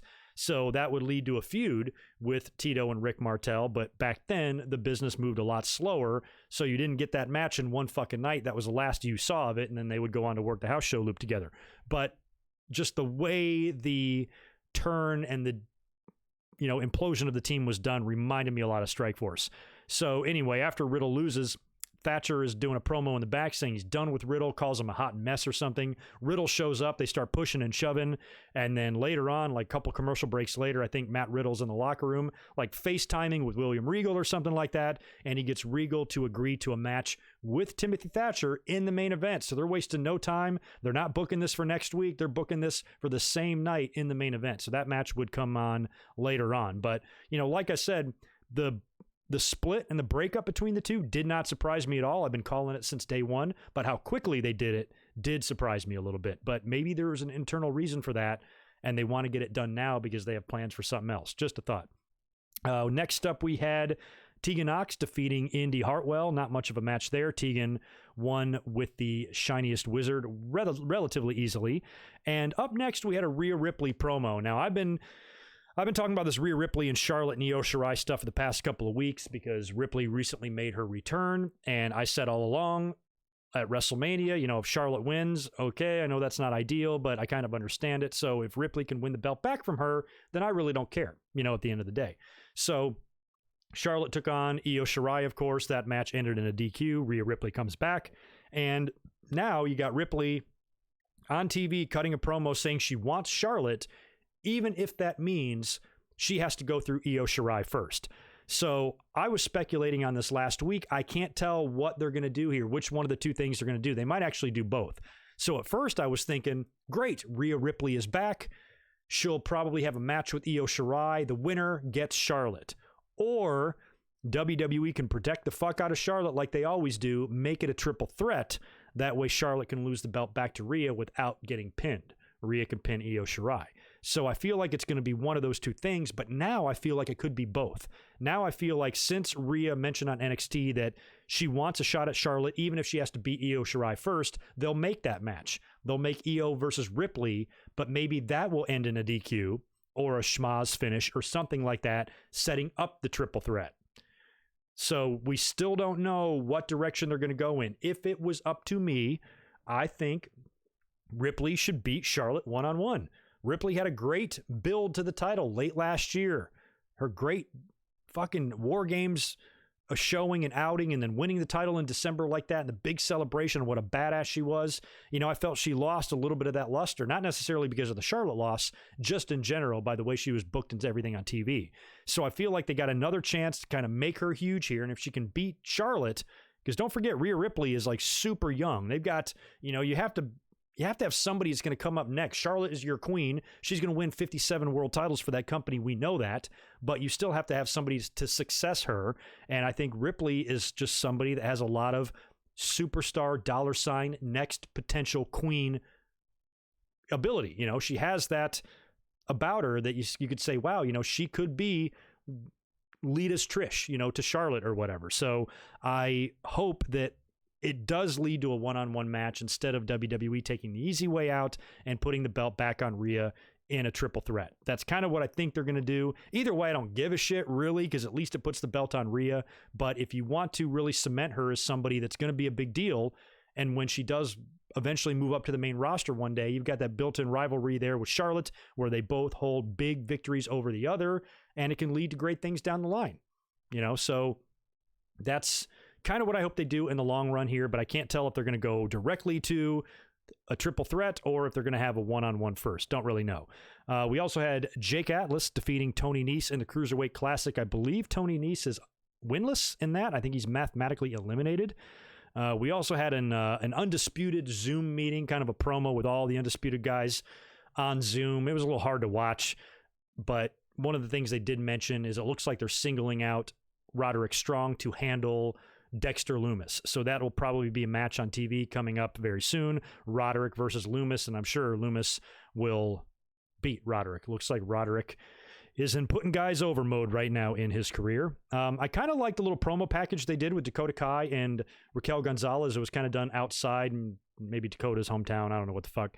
Like leaning up against a bridge and talking about her career and everything. What the hell was that? Talking about her career and what led to her turning on Tegan Nox and how she's a different person. I basically like the way the whole thing was presented. Very good stuff.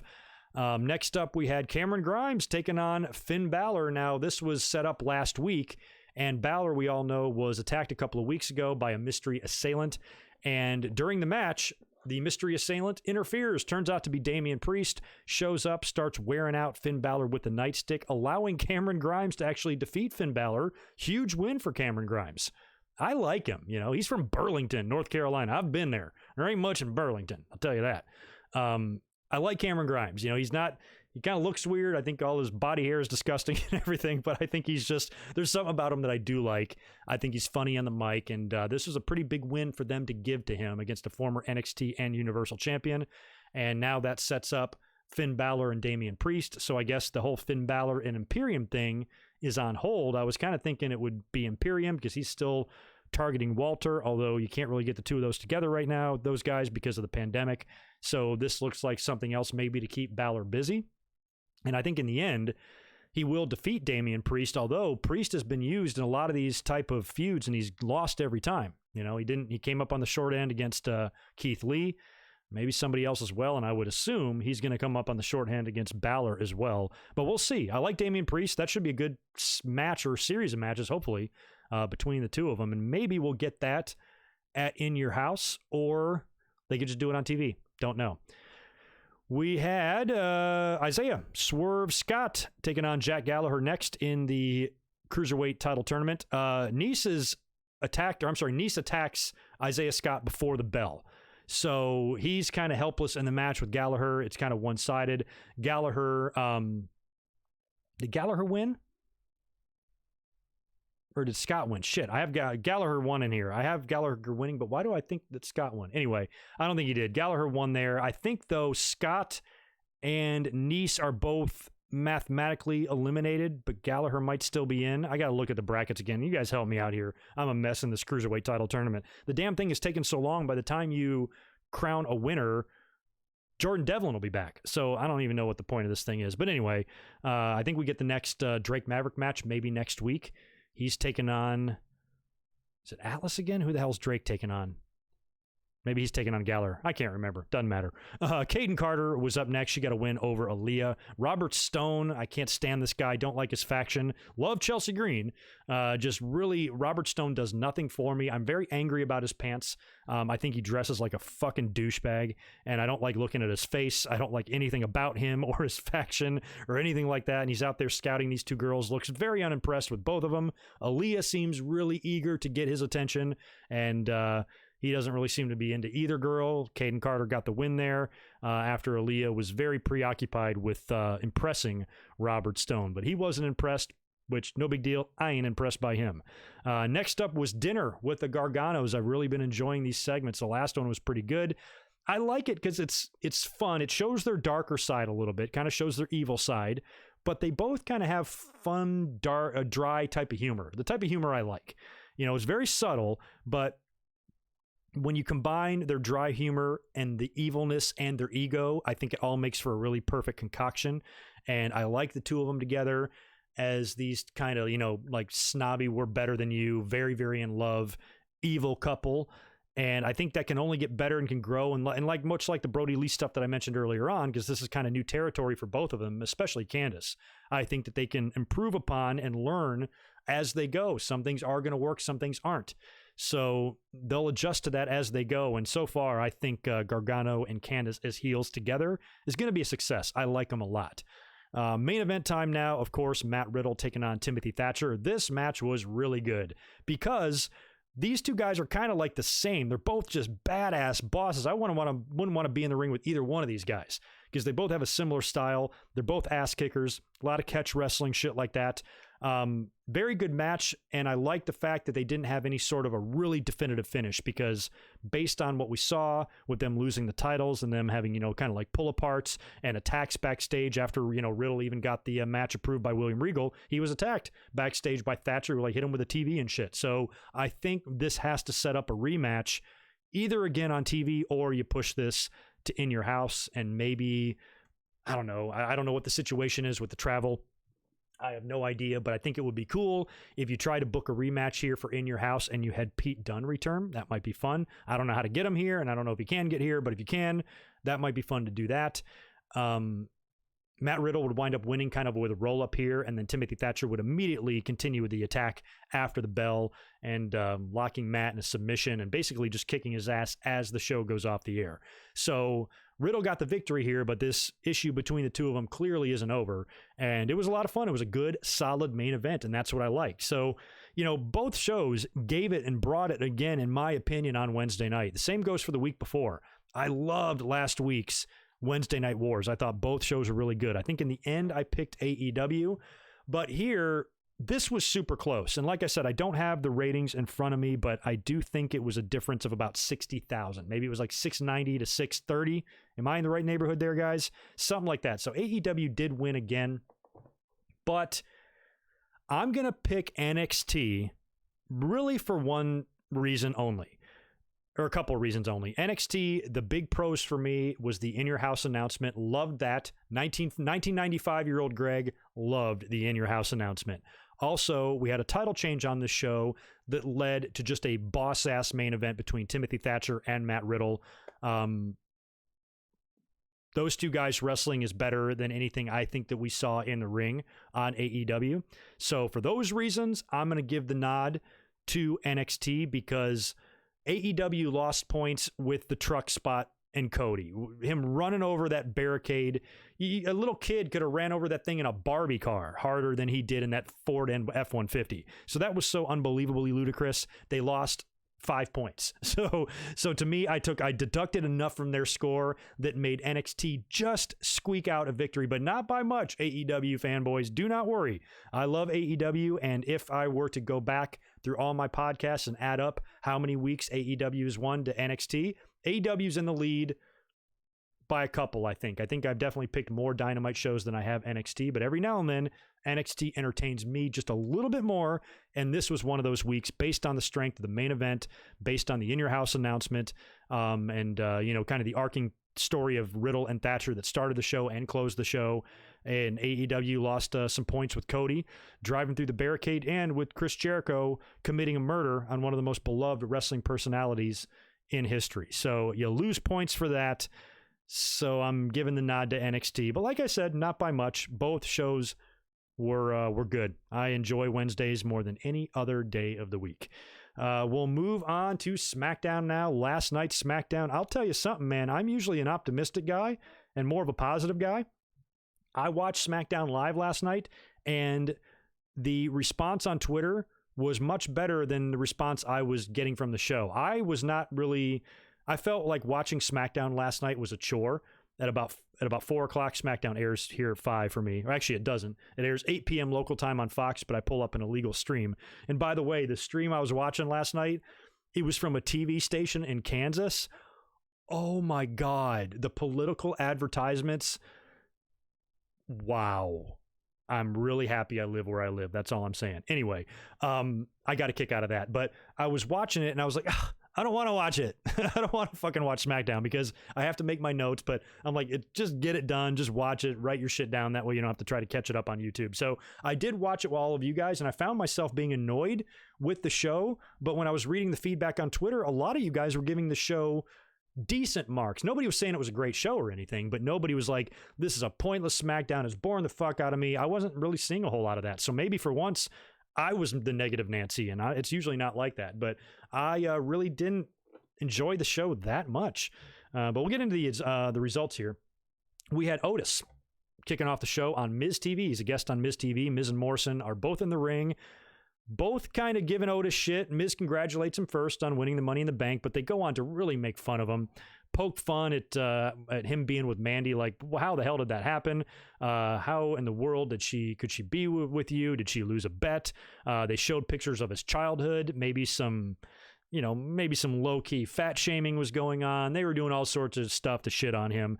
It wound up leading to Miz proposing a tag team match because he wants him and Morrison to kick the shit out of Otis and Tucker, but Tucker is not there. Not sure why. Can't remember if he's not out with an injury. Maybe he's staying at home for the virus or whatever, but Otis is pretty much by himself. So no Tucker, but Otis says he'll find a tag team partner. So the whole show basically showed Otis backstage approaching people to be his tag team partner. First matchup was an Intercontinental title tournament match. Now, we learned earlier this week that Sami Zayn was stripped of the Intercontinental title because he's elected to stay home. Apparently, he's got some heat in WWE. I'm sure Sami doesn't give one single solitary shit. I would not if I was him. I respect and admire anybody that has the courage to stand up to WWE and say, no, I'm not coming to work. If his peers are upset at him because they have to work and he doesn't, that's their fucking problem. I think that he and anybody else, not just Sami, but anybody that just says, no, I don't feel like working, and I don't care if you fucking take my title. I don't care if you bury me. I don't care if you release me. I don't care. What in the world does Sami Zayn have to lose?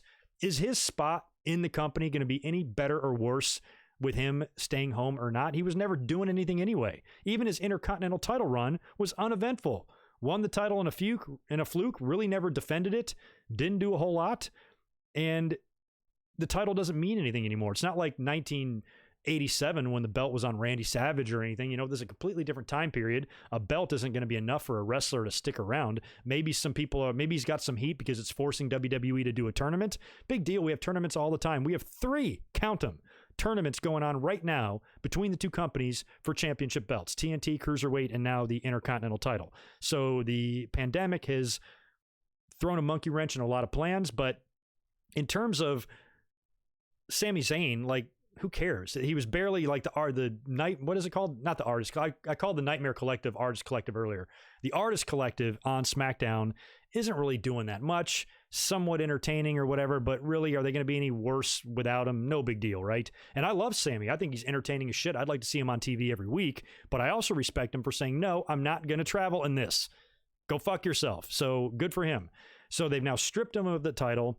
They are having a tournament for the title. They revealed the brackets. It's only an 8-man tournament. They brought AJ Styles over from Raw in this brand-to-brand invitational nonsense to be a part of this thing when you have Cesaro on the very same roster. Very upsetting to a lot of the fans, and they're 100% right. When I was reading those criticisms on Friday, they're like, dude, we love AJ and everything. Nothing wrong with putting AJ in the tournament. I'd actually like to see AJ win it, but how can you bring him over here from Raw when you have plenty of other pieces of talent on SmackDown that could easily be in that tournament? So if you don't have AJ, if you don't plan on AJ winning it, why put him there? You know, it's stupid. You just have anybody else in that position. Would it really matter? Does Fox really give a shit? I don't know. So anyway, the tournament's going on. Round 1 kicked off on SmackDown. Elias, the returning Elias who showed up at Money in the Bank, took on Baron Corbin, and Elias won. I kind of thought Corbin would advance here. I kind of thought Corbin might be another odds-on favorite to win the whole thing. But another reason why I thought Corbin would advance here against Elias is because he's set to face Drew on Monday night on Raw.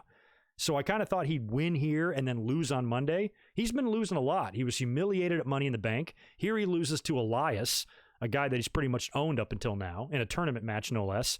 Now he's going to have to go to Raw to get Claymored through the goddamn ceiling by Drew McIntyre. Part of me wonders if Corbin's going to pull off some sort of a fucking upset. Do we have an opponent for Drew McIntyre yet at Backlash? Maybe Corbin's going to be it. Maybe this is all done to set up Corbin and McIntyre. I don't want to see that. I'd rather see Drew and Seth again. I'd rather see McIntyre and, I don't know, maybe Jinder. A lot of people don't want to see Jinder, but I think you're going to have a Jinder match, at least maybe on Raw, maybe a pay-per-view, but I don't think it'll be a program. I wouldn't worry about that. A lot of people are like dreading it. Don't worry about it. It's going to be fine. It's not like, now if Drew McIntyre kicks off a feud this week with Jinder and it culminates at SummerSlam, then I'm with you on that. I don't want to see that. But a match between the two, you got to have that. You're going to have that. Can't avoid it. But I don't know. Right now, he doesn't have an opponent, I don't think, really penciled in for Backlash. And it looks like Seth is going to be moving on to something with Rey Mysterio since he poked his fucking eye out on Monday Night Raw. So this could be a way to set up more. And I don't think we need to see that, really. McIntyre and Corbin. Corbin's not going to win. So at least we get to see at least we get to see Corbin lose. But is that a match we really need? I don't know. So we'll see on Monday night what that winds up leading to. But Corbin is on a losing streak, and now he's out of the Intercontinental title tournament. Dana Brooke picked up an upset win over Naomi. So it looks like they're trying to do something with Dana.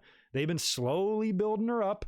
She seems to be getting more confident. She had a very strange moment at Money in the Bank where she pulled the briefcase down out of the office room, and they had the horribly edited cut to Stephanie, which didn't even look like it took place in the same fucking state, much less the same building, where she says, Dana, that's not the real briefcase, in her annoying fucking nasally voice. And then Dana got the picture broken over her head and the whole deal. So now she knocks off here a former SmackDown Ladies Champion, and that could lead to more building for Dana. You need to. You don't have a very deep roster right now. They tried to give an opportunity to Tamina recently, and she's now kind of out of the picture. And Dana, I think a lot of fans want to root for her. Dana's likable. There's nothing I don't like about Dana. We sometimes poke fun at like her roster status, but as a person, she works hard. She looks great. She's in great shape.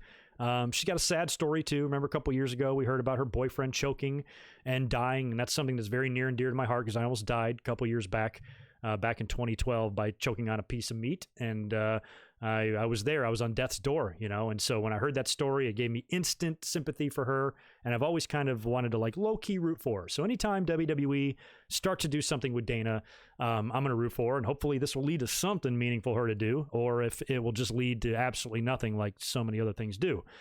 And next up, we had Charlotte. Charlotte promo. WWE was so excited to announce the Queen on SmackDown. And like I said earlier on, when I was ranting about the brand-to-brand invitational, Corey Graves, on this SmackDown, he says out loud the sentence, NXT Women's Champion from Raw has come here to SmackDown.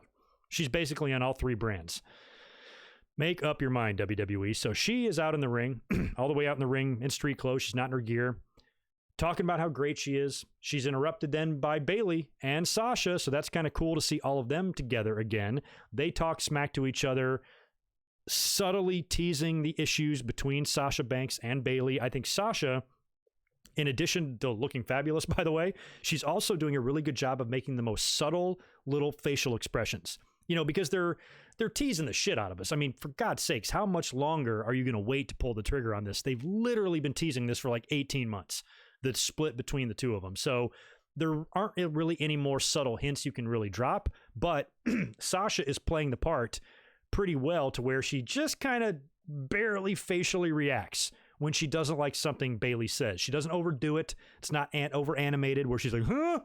She's kind of like, a little crinkle in the lips or, wrinkles her nose or rolls her eyes or something like that. Just a little small where you have to be watching her to notice it. So it's just still boiling. Eventually it's going to boil over. I understand the phrase, it's a marathon, not a sprint, but this is turning into a Forrest Gump. These women are growing full heads of hair and beards, waiting for this thing to finally eventually erupt. But we'll see when it does. Next week, we are getting a champion versus champion match. NXT champion Charlotte will be facing Bayley on SmackDown. So that stupid ass invitational rule that I mentioned earlier on, if you can only jump 4 shows per year, technically it feels like Charlotte's already burned her 4. She's already been on Raw more than twice, and now she's on SmackDown last night, SmackDown next week. And even if they don't count it like that, she's burned through 2, so now she only has 2 left, to go from brand to brand. So they're going to burn through these way too quick, and the whole rule and stipulation is something they should have never even made. But anyway, we're getting Charlotte and Bayley next week, and that actually shouldn't be bad.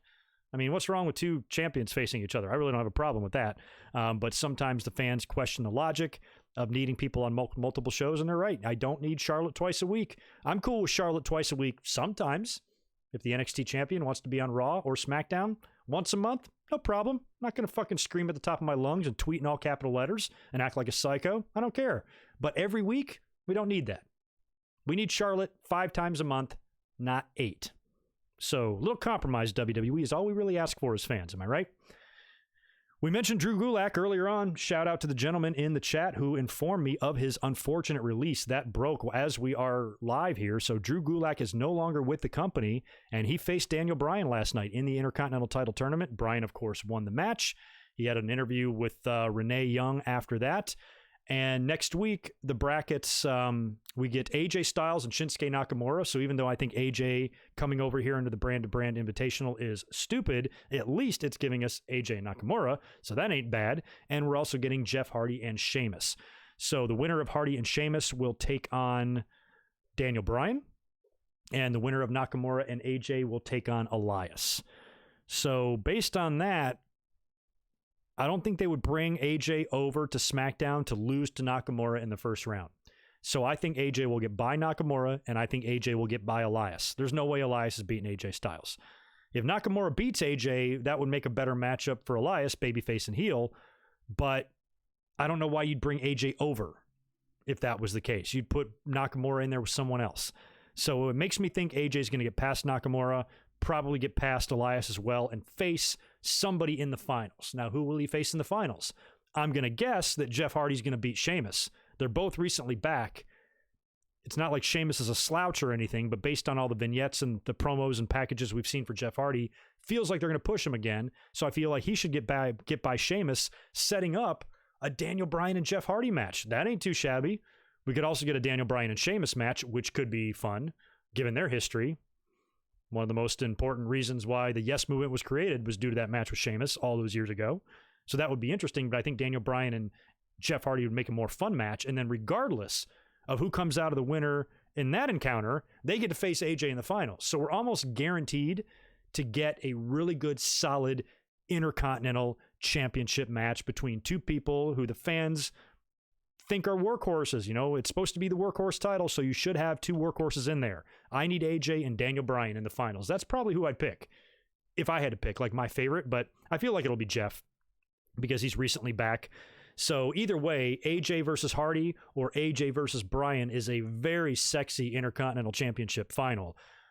The opposite of sexy would be Sheamus versus Elias. So let's hope that we don't get that, or Sheamus versus Nakamura or something like that. It's got to be a combination of AJ, Bryan, or Jeff Hardy. That's what I think we should see in the finals. So I think we're at least guaranteed a pretty sweet final match there to crown a new champion. Next up, we had Mandy and Otis announced taking on Sonya and Dolph Ziggler for next week. So that's going to be a mixed tag next week. We've been waiting for that. That should be a lot of fun. It was followed by a promo from Sonya and Dolph Ziggler backstage. And Sonya, I don't know what we're on here, 4 weeks in a row now, she continues to impress. I don't know why this woman was not given the ability to speak 2 years ago, because she can. She's really good. She's been impressive in her promos. She's been one of the most believable people in the entire company over the past couple of weeks. She's also involved in one of the most entertaining storylines that is clearly leading to something big with Otis. And now we got a mixed tag set up next week. And we'll see. You know, we'll see whenever, if there is going to be some sort of a storyline twist here, we'll see how long it takes for that to happen. I still am, you know, I'm still resistant to Mandy being with Otis 100%. I think something's going to happen there. Dolph and Sonya have made their motivations extremely clear. They are out to destroy these two. Dolph is even expecting to be back with Mandy because he's instructing and pleading with Sonya not to punch her in the face and shit. So Dolph and Sonya clearly have this plan to try to destroy these two. Whether or not it works or not, I don't know. I still expect to see a swerve. I think either Mandy turns on Otis or Tucker gets involved. Somehow, some way, Otis is going to wind up heartbroken. And I don't know how that ties into the briefcase. I don't know if he's going to get his heart broken, but then get his redemption by actually winning the world title. Otis is world champion? I can't see that yet. 3 weeks ago, when I was speculating on a Money in the Bank winner, the idea of Otis winning was ludicrous to me. I was like, no, I was adamantly against it. But by the time I got to my predictions, my tone had changed, and I predicted him to win.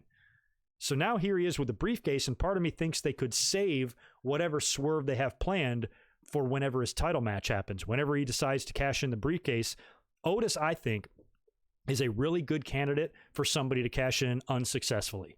I just feel like there's too many elements at play here. Eventually, it'll be Mandy. It'll be Tucker. I really think Tucker's going to get involved, especially since he was absent last night.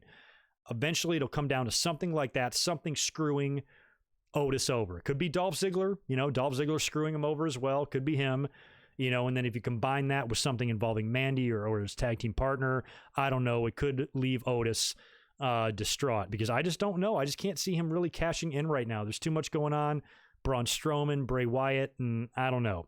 I don't know if I can see it, but he is involved in the most over storyline in the company right now, and that's generally where you put a lot of your championships, so who knows? But if I had to guess, I think it would be an unsuccessful cash-in eventually, whenever that happens.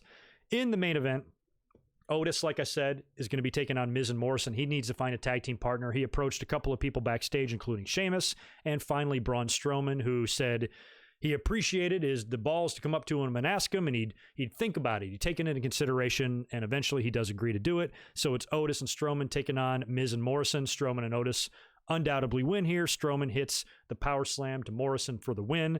Otis even kind of teases a cash in, and Braun's like, excuse me. He's like, I'm just kidding. And he actually gets Braun to fist bump him. He's like, I'm just having a little bit of fun. So Otis, I think, like I said, when I did my predictions, he is one of the very few baby faces like Asuka that can be very entertaining with a briefcase. I think most cases it's better with heels, but if you find the right baby face, it can work. And I think WWE, you don't have two better baby faces in that entire company to hold that briefcase than those two guys, because they can be fun and they're both unpredictable as shit.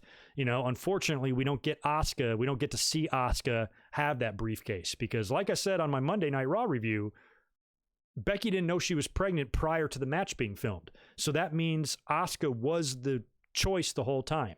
So I'm curious what the initial plans would have been for her. She was going to win that briefcase and carry that thing around. And she could come out there freaking the champions out every week, holding the briefcase and dangling it. And she's screaming and you don't know what she's saying. And you're freaked out. And you're trying to concentrate on your opponent. You don't know if she's cashing in or if she's fucking with you.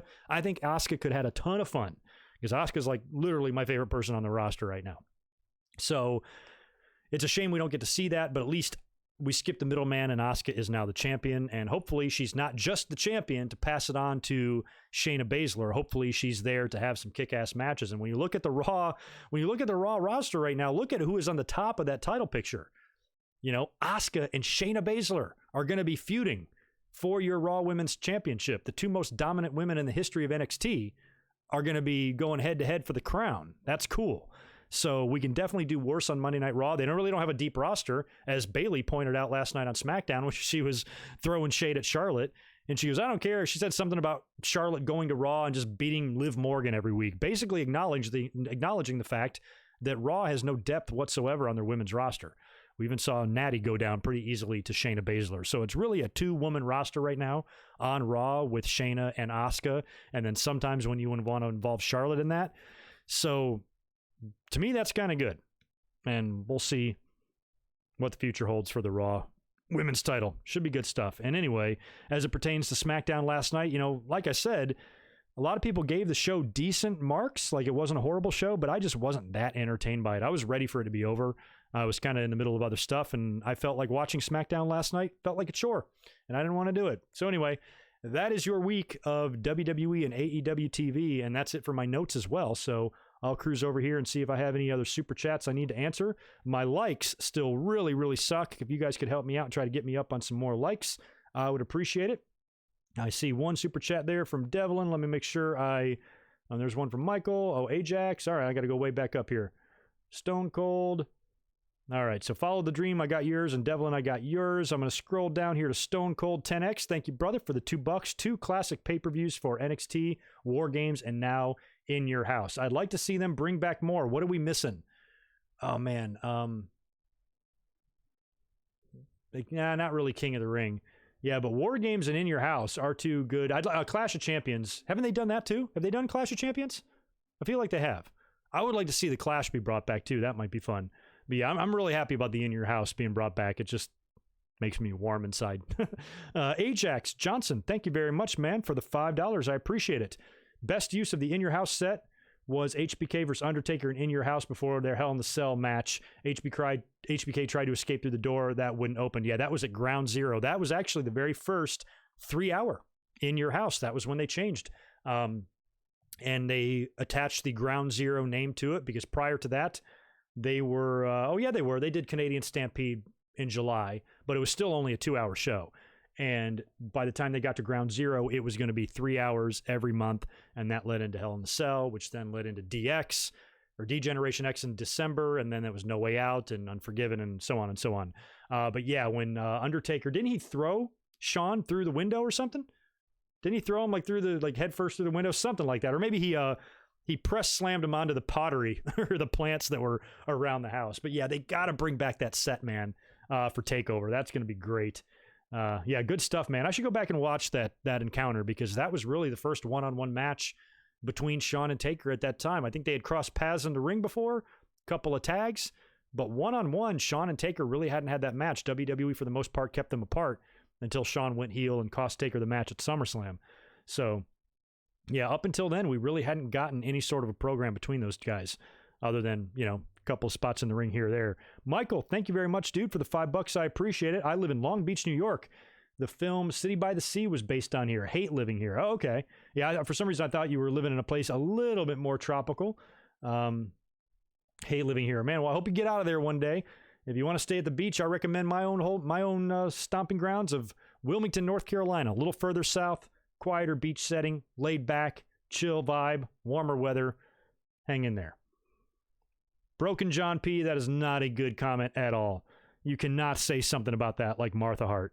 And I talked about her earlier on when I was talking about the Owen Hart stuff, but that's what I'm talking about from fans, to be resentful towards her when you have absolutely no idea what it's like to be in her shoes and to go through what she went through. That's being awfully judgmental. For you to think that someone should be over their husband dying within a certain amount of time, she has the right to take as long as she wants to get over this. And she has every single reason to be upset with WWE. Broken John P., you are 1,000,000% wrong. I've never disagreed with a comment more than yours in my life. Let me see. Who else? Where do we get Devlin? I think I got another one from you coming in. Where'd you go?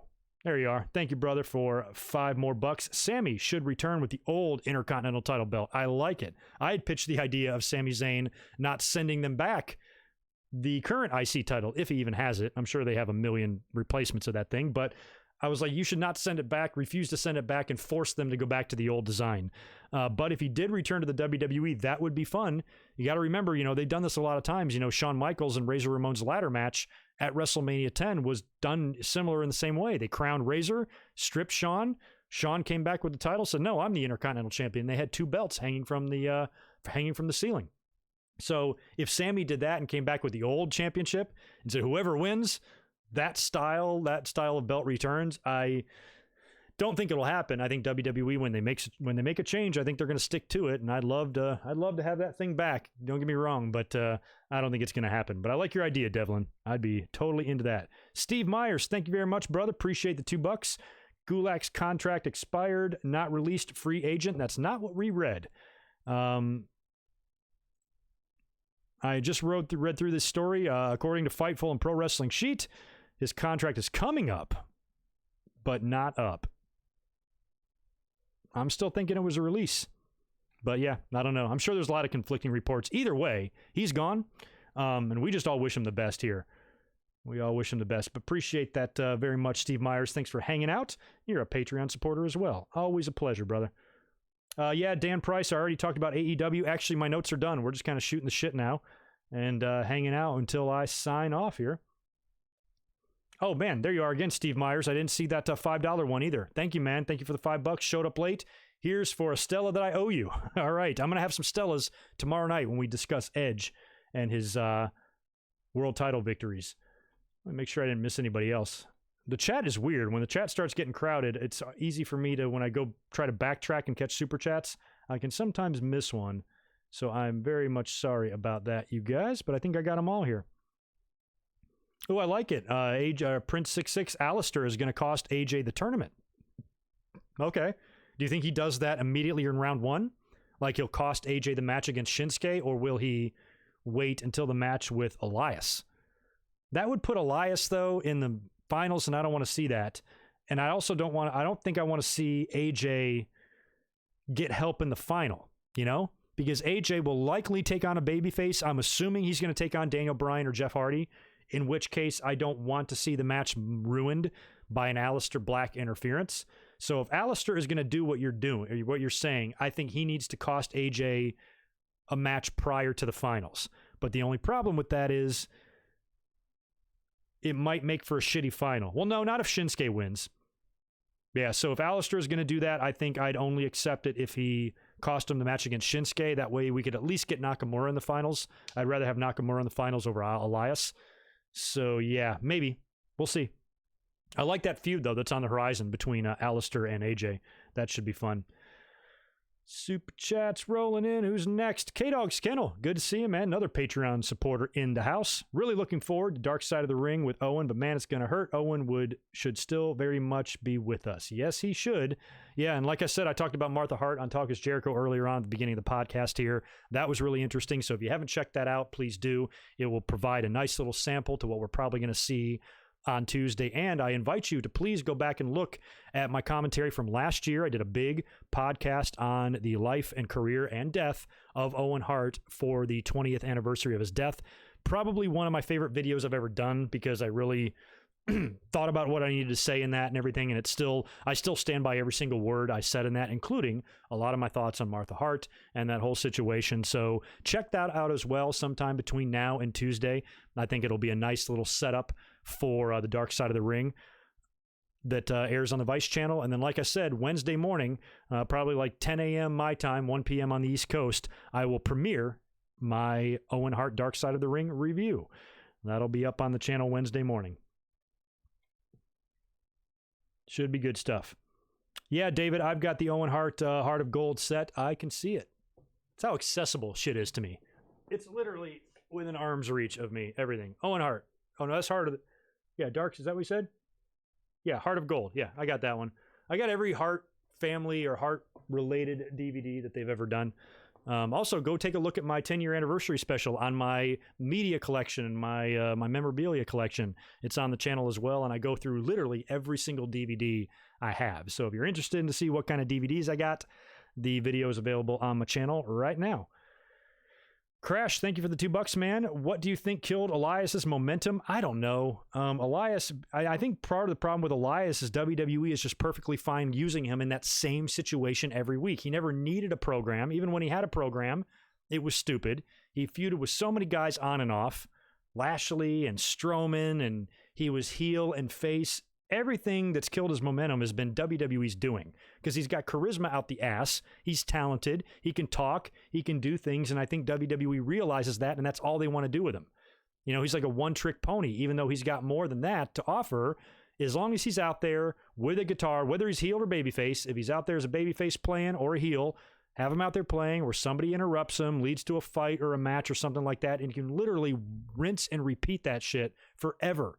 And that's all they've done with him. He's never been in one single meaningful angle. Even most recently with Baron Corbin. He just got the shit kicked out of him by Baron Corbin, thrown off a crow's nest, attacked backstage, and literally beat up for 5 minutes straight.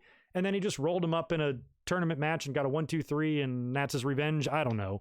Well, I guess he showed up at Money in the Bank too, but it's not meaningful. It's not an angle that we give a shit about. Corbin and Elias, god damn, So I'd like to see Elias just do something more and just be involved in a little bit more serious of an angle or something, because The Rock can be funny. The Rock can joke around and have fun, but he can still be involved in good matches and good programs at the same time. Why can't Elias do that? I'm not comparing him. I know the charisma is night and day, but, when you see talent in a guy, you don't just have to say, oh, just do that every week. No, write something for the dude, Let us get a little. Let us. We know he's entertaining. We know he can sing entertaining songs. If he's a heel, he's gonna shit on a babyface and we're gonna boo him. If he's a babyface, he's gonna shit on a heel and we're gonna cheer him. We know he can do that, but we've been seeing that from him for what, 2 years, 3 years now. Do something else with Elias. He's a good-looking guy. He's big. He can wrestle, sort of. He's got talent. Everything is fucking there. They just, I don't know. I just think there's just a lack of creativity in that company that's so apparent and just reeks, certain things. When they want to care about something, they can. When they want to make a boneyard match, they can do the shit out of it. But when it comes to stuff like this, I swear it's autopilot. It's autopilot for them. That's all it is. It's like they don't even really concentrate or pay attention to what they're really doing out there, which is annoying. Anywho, I think that is probably going to wrap it up for this evening. Let me make sure I didn't miss any other super chats. I don't think I did. Yeah, well, we did a 2-hour podcast tonight. Not bad. 2 hours and 15 minutes, about 2 hours and 20 minutes by the time I get out of here. So that's not bad. Another long one. I think we went close to 3 hours last week, so we didn't have that much to talk about. But you're going to be seeing a lot of me. I'm going to be back up here tomorrow night at the same time that this podcast started, so 5 p.m. for me here on the West Coast, 8 p.m. on the East Coast, and that should be about, I think it was midnight or 1 a.m. for Reese Jones, because he's across the pond. So he'll be hanging out with us tomorrow to talk about Edge's 11 world title runs. That will be fun, so make sure you have a cold frosty beverage open, and we'll hang out. And then on Monday, immediately following Raw, we'll come up here, we'll review the show. We'll talk about whatever happened and whatever the future holds for the Raw brand. And then after that, you got the Owen Hart documentary review on Wednesday morning, and then you've got the Winged Eagle and Double or Nothing predictions on Friday, and then we've got a Double or Nothing review on Saturday. 6 videos in 8 days on this channel. Please stay tuned. So you guys have a great rest of your night. Enjoy your Saturday evening. I'll catch you back here in less than 24 hours for another fun live stream regarding Edge. Y'all be good. Talk to you soon. Peace.